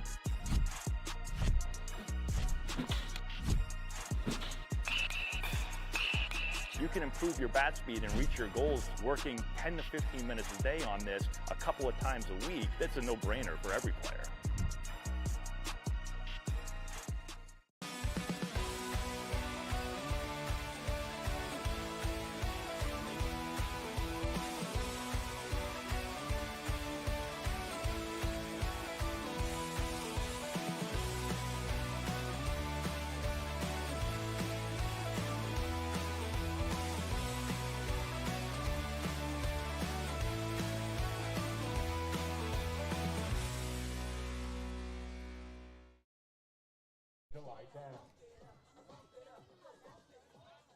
It's the bottom of the 8th inning of play between the Bourne Braves and the Falmouth Commodores. The Commodores leading 8-6 over Braves at the moment. And on the bump remains Cam Seagraves. He's been very solid so far and works first against Kyle Morrison, who swings and lifts a fly ball left side. It is close to being out of play on the third base side, and they call him out of play as he tries to make the catch. Ryan Cooney was on the chase. Man, I'll never understand these fields that don't have fencing all the way around. You know, it's traditional. It's the old fields that make this place special, but it's always frustrating when a guy makes a catch, but he's ruled out of play. Sometimes there aren't even distinct lines either, so you don't know what's out of play or what's in play. You got to catch it like a wide receiver does on the edge of the out-of-bounds line. The 0-1, a sharp hit ground ball, goes to the right side. Kelly couldn't field. The throw to first is late. So Gavin Kelly bobbles as he receives it. And that will be the second error on the day for Bourne as Kyle Morrison reaches on the E4. We've seen a number of Bourne players have issues with some bounces today. That one just kept bouncing. We've seen here at this field some balls take high hops or really roll. That one just took probably like 7 or 8 low bounces and just ate Kelly up. So Morrison stands on first. Chris Newstrom, who's 0 for 3 so far today, digs in to the box. He is the only player on the day, or rather it's a new batter, a pinch runner on first base in Ben Royo. So he steps in trying to make things quick for Falmouth. Fastball first pitch from Seagraves. It's in there for strike one. Chris Newstrom, the only player in the Commodore order not yet to reach base. It's been a strikeout and 2 groundouts for the freshman out of Tennessee. He waves his bat at the bottom of the zone. Seagraves from the stretch gets set at his chest. Looks over to first, kicks and deals. Breaking ball low and outside. No swing by Newstrom for a 1-1 count.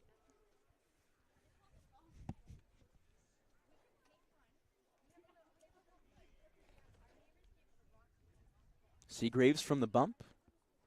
Looks and fires. Way in front of the dirt. A quick field by Campbell Smithwick from behind the dish to hold the runner at first base. And with speed in the base path, you're going to have to be very attentive. Smithwick only playing his second inning from behind the dish. Relieved duties from Jimmy Keenan after he left the game. Newsom receives the pitch, swings and fouls it back into the netting. Ben Royo at first base. Rising senior out of Texas A&M.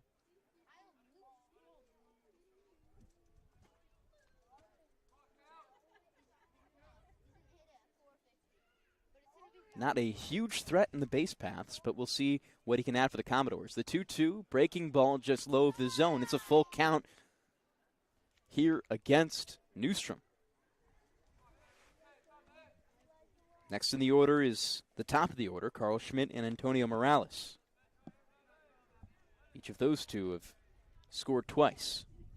The payoff pitch. Before that, a look over to first. Seagraves dials one in toward first, and it's late.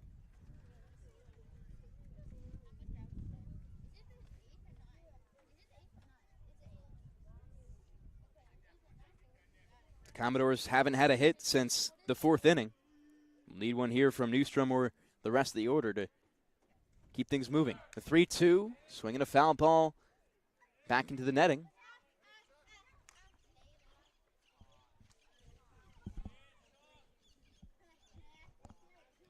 Three balls, two strikes, no outs in the bottom of the eighth inning as Bourne trail by 2.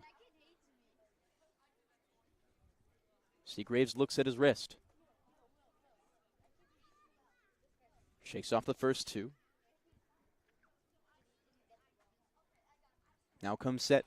Digs the Carolina blue cleats into the pocket in front of the rubber. Here's the pitch. Swing and a miss, strike 3. Chases at a breaking ball down in the zone. And back to the top of the order in Carl Schmidt. Just a filthy slider from Seagraves. He completely fooled Newstrom. Almost swung out of his shoes. 4th strikeout on the day for Cam Seagraves. He's a very strikeout potent pitcher and has shown it today in only 2 1/3 innings of work. First pitch to Schmidt. Fastball inner part of the zone for strike 1. No balls, 1 strike, 1 out, bottom 8. Runner on first in Royo. So far today, Schmidt has gotten on twice. As the runner goes, swing and a miss for strike 2. Throw over to second by Smithwick is delayed just a little bit high. That lets Royo in there to scoring position. No balls, 2 strikes, 1 out. Now Royo in second. He's 180 feet away from making this a 3-run ball game. Right now, they're just looking to add insurance, the Commodores. Add as many as you can right now as Jared Saltalamacchia comes to home plate. It looks instead as though they call this potentially interference once again. Is that what we're seeing? It's as though Royo has gone back to first base once again, and Saltalamacchia doesn't love the decision, but it's as if the stolen base did not happen. Yeah, still waiting for what the official score puts down because we haven't had anything communicated to us on what just happened there. But yeah, it's my only guess would be a catcher's interference. We've only seen we've already seen one interference before. That was an umpire interference. Right, it could have been another one. Fastball by Seagraves is out, and it looks as though it was a batter's interference as Carl Schmidt went back to the dugout, and Antonio Morales is now up. Yeah, the official score is ruling still pending, but it was a strikeout swinging. Not exactly sure why the runner's still at first, and it seems like the score isn't sure either.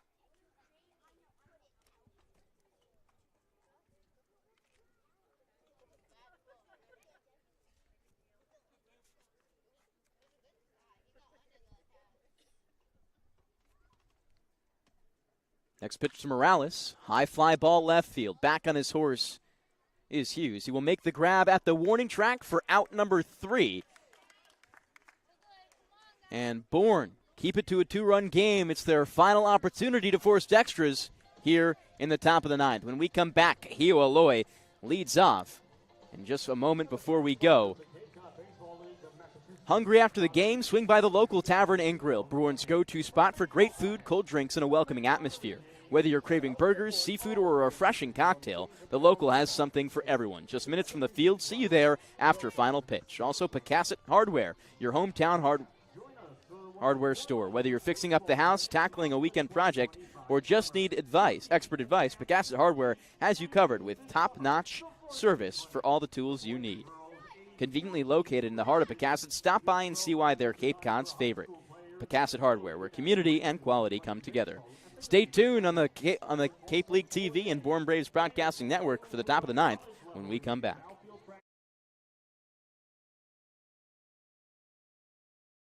can dream it, if you can cruise in it, if you can summer in it, fish from it, or take it for a day at the beach, we can protect it.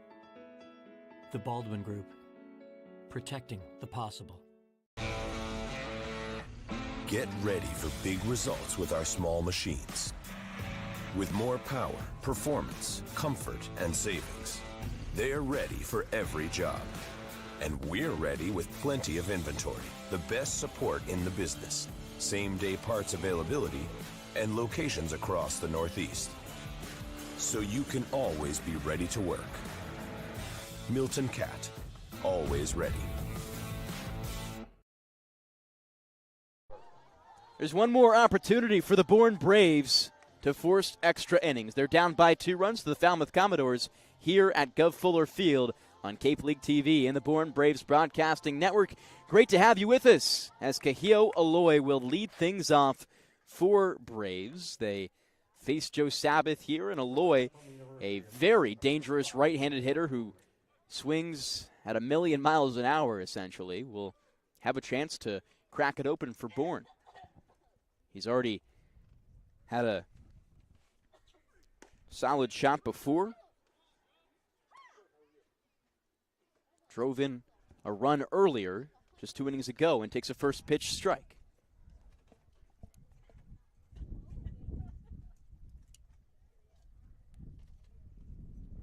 Ben Royo now plays second base as Aloy looks past the breaking ball and pitch number 2 for ball number 1.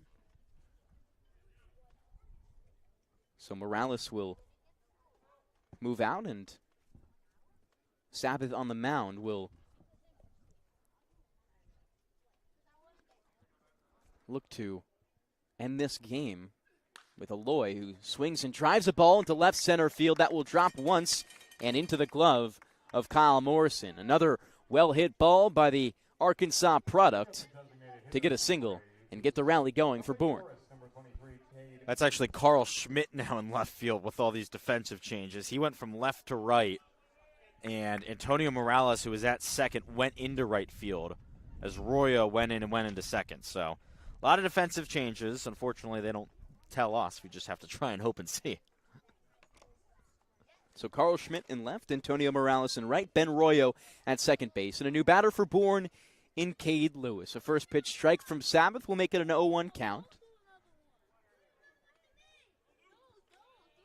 Lewis, who's already had a base hit today, came in to score on a Logan Hughes double before. The 0-1 low in the zone on a breaking ball at 74 miles per hour. The batters to follow, Braden Holcomb, Logan Hughes, Ryan Cooney. Both Hughes and Holcomb have gotten on today with hits. Look over to first, and we're back on the rubber for Sabbath.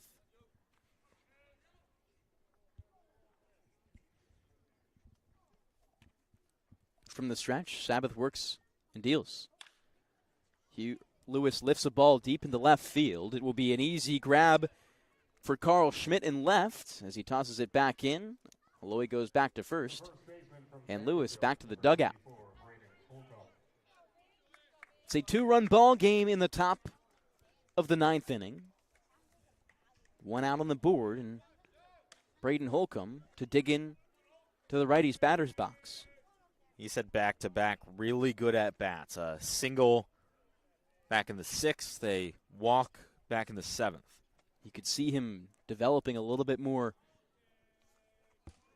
patience in these last 2 at-bats compared to his first ones, where he flew out to right field and struck out. First pitch, he swings and fouls it back into the face mask of the catcher in Bear Harrison. All parties are okay, and it's a 0-1 count.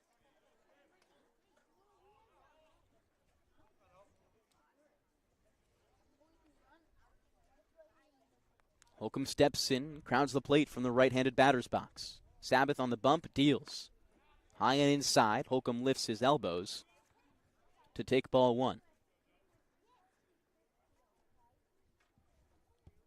Holcomb on the year so far, a 188 batting average. has 9 hits and 3 RBIs, looking to advance that. With one swing of the bat, can make this a tie ball game. A pivot and a look over to first. We're back on the mound. And it's Sabbath. He looks in his peripheral at Kahil Aloy at first base. Now from the stretch, sets at his belt, comes home. Breaking ball, misses for ball number 2. 2 balls, 1 strike, 1 out, as Bourne are down by 2.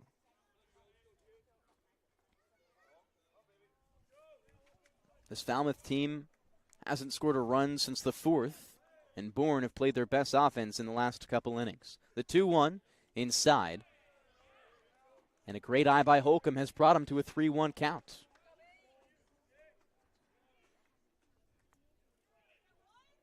Walked on a 5-pitch at-bat just 2 innings ago. And if he can do it again, he sets up Bourne's most dangerous hitter in Logan Hughes with a runner in scoring position. The 3-1 to Holcomb from Sabbath. He rocks at the stretch and deals. A called strike 2 on a breaking ball. 3 balls, 2 strikes, 1 out. And a runner on first in Aloy. Holcomb adjusts his left jersey. Windmills the bat before a toss to first base to bring Aloy back into first. Aloy had no steals in his most recent sophomore season at Arkansas. Has no stolen bases yet for the Bourne Braves this season.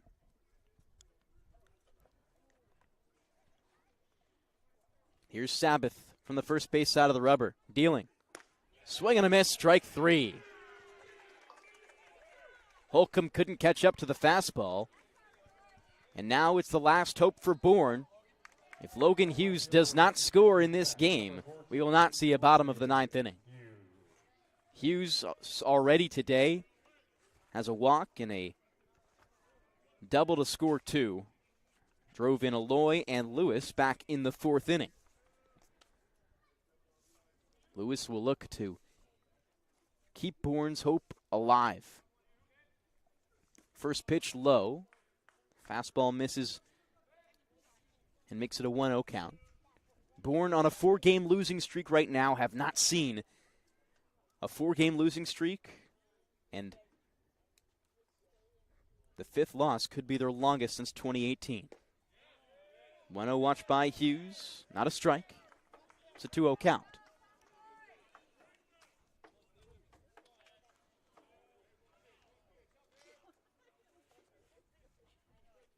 Logan Hughes sets himself in the left-handed batter's box, wearing his Texas Tech gear. Spin and a throw over to first by Sabbath to check on Aloy. He dives in safe. Hughes not only that, but also wearing his Texas Tech helmet. Here's the 2-0 from Sabbath. Way upstairs on the fastball. 3 balls, no strikes, and 2 outs. Bourne is down by 2 here in the top of the 9th inning.